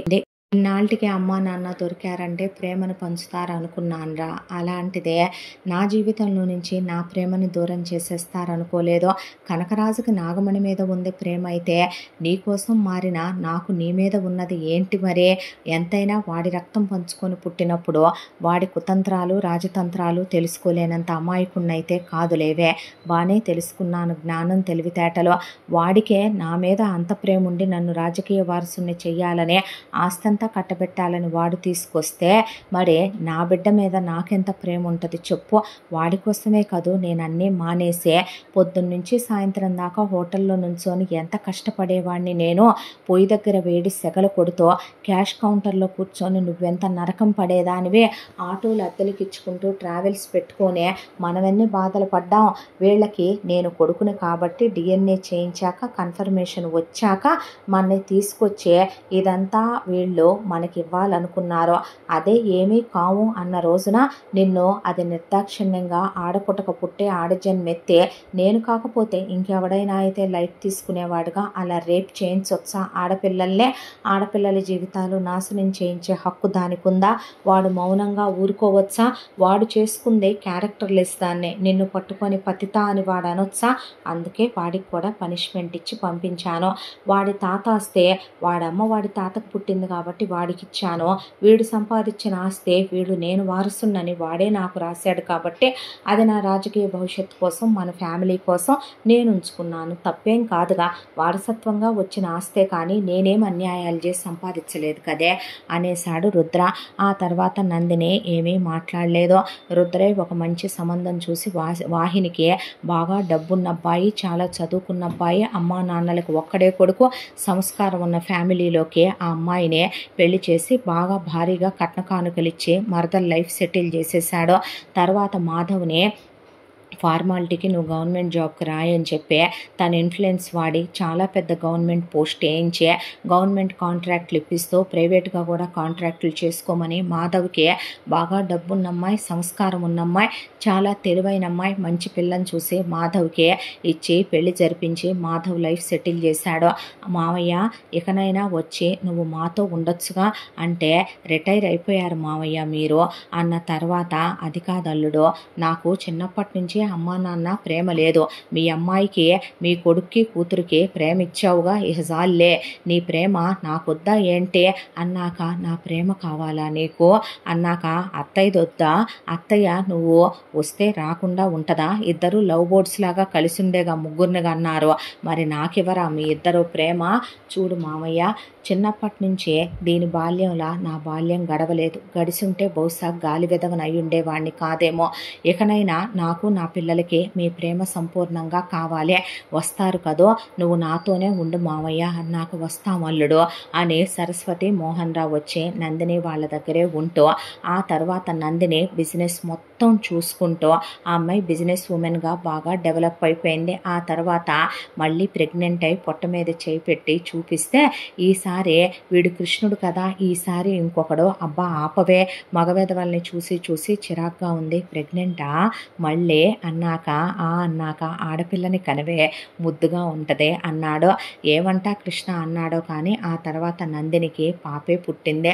పుట్టిన తర్వాత ఆపరేషన్ చేయించాడు. ఇప్పుడు నీకు బిజినెస్ ఉమెన్గా ఓ మంచి పేరుంది, రాజకీయాల్లో నాకు మంచి పేరుంది, నేను అన్యాయాలు అక్రమాలు చెయ్యట్లేదు, నాకు అక్కర్లేదు కూడా, బోలెడంత ఆస్తుంది, నేను అవేమీ చేయాల్సిన అవసరం నాకు లేదు, ప్రజలకి వీలైనంత వరకే నేను మంచే చేస్తున్నాను, నువ్వు బిజినెస్ పరంగా కూడా ఎక్కడ అన్యాయాలు కల్తీలు జరగకుండా చూసుకుంటున్నావు, ఇంతకన్నా ఏం కావాలి. మన పిల్లలు ఇప్పుడు చదువుకుంటున్నారు, ఏసీ కారుల్లో ఏసీ స్కూల్కి వెళుతున్నారు, కార్పొరేట్ స్కూల్లో చదువుకుంటున్నారు. వాళ్ళకి నేను ఇవ్వాలనుకున్న కంప్లీట్ లైఫ్ వాళ్ళకి సెటిల్డ్గా వాళ్ళ జీవితాన్ని వాళ్ళకి ఇచ్చాను.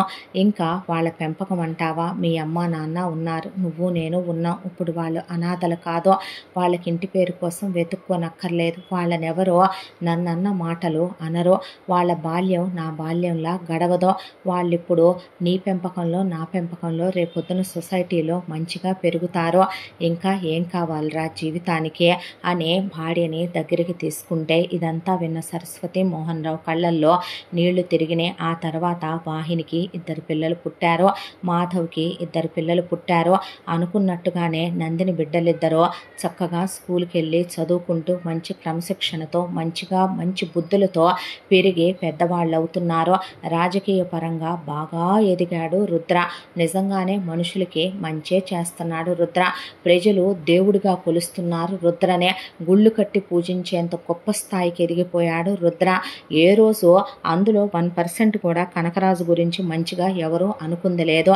నందిని బిజినెస్ పరంగా చాలా గొప్ప పొజిషన్కి వెళ్ళిపోయింది, బిజినెస్ని ఇంతింతై ఒటుడింతై అన్నట్టుగా చాలా ఎలాబరేట్ చేసింది, ముఖ్యంగా స్త్రీలకు సంబంధించి ఎన్నో మంచి మంచి పనులు చేసిందే. దాంతోపాటు ఆర్ఫన్లు పెట్టారు, ఫౌండేషన్లు పెట్టారు, ఎన్నో కార్యక్రమాలు మంచి పనులు చేస్తూ మంచి పేరు తెచ్చుకొని ఇలా భార్యాభర్తలు ఇలా పిల్లలతో అత్త మామలతో చక్కగా మన అనుకునే మనుషులతో సంతృప్తిగా వీళ్ళ జీవితం ఇలా సాగిపోతూ మినిస్టర్ గారి భార్య అని నవ్విస్తూ ఉండేవాడు. ఇక మినిస్టర్ గారి పెళ్ళాం ఏంటండి బిజీగా ఉన్నారా అని ఎప్పుడూ నవ్విచ్చేవాడు. అంతా దాంట్లో రుద్ర. ఇలా వాళ్ళ సంతోషాల మధ్య ఈ కథ కంచికి చేరింది. ఇంతటితో ఈ కథ సమాప్తం. మళ్ళీ మరొక మంచి కథతో కలుసుకుందాం. తప్పకుండా మన ఛానల్ని లైక్ చేయండి, షేర్ చేయండి, సబ్స్క్రైబ్ చేయండి, బెల్ ఐకాన్ క్లిక్ చేసి ఆల్ అనే బటన్ని ప్రెస్ చేయడం మర్చిపోకండి. ఇంత మంచి కథని మనకు అందించిన కథా రచయిత్రే జి యామిని శ్రీనివాస్ గారు. ఇలాంటి ఎన్నో మంచి మంచి కథలు మీ ముందుకి తీసుకురావడానికని నేను చాలా స్టోరీస్ రెడీగా పెట్టుకున్నాను. ఇక నుంచే మ్యాక్సిమం నేను ది బెస్ట్ స్టోరీసే మీకు అందించాలనుకుంటున్నాను. మన ఛానల్ని సపోర్ట్ చేసి ఎంకరేజ్ చేస్తారని మనస్ఫూర్తిగా ఆశిస్తూ మరో మంచి కథతో కలుసుకుందాం. Thank you so much. Bye bye.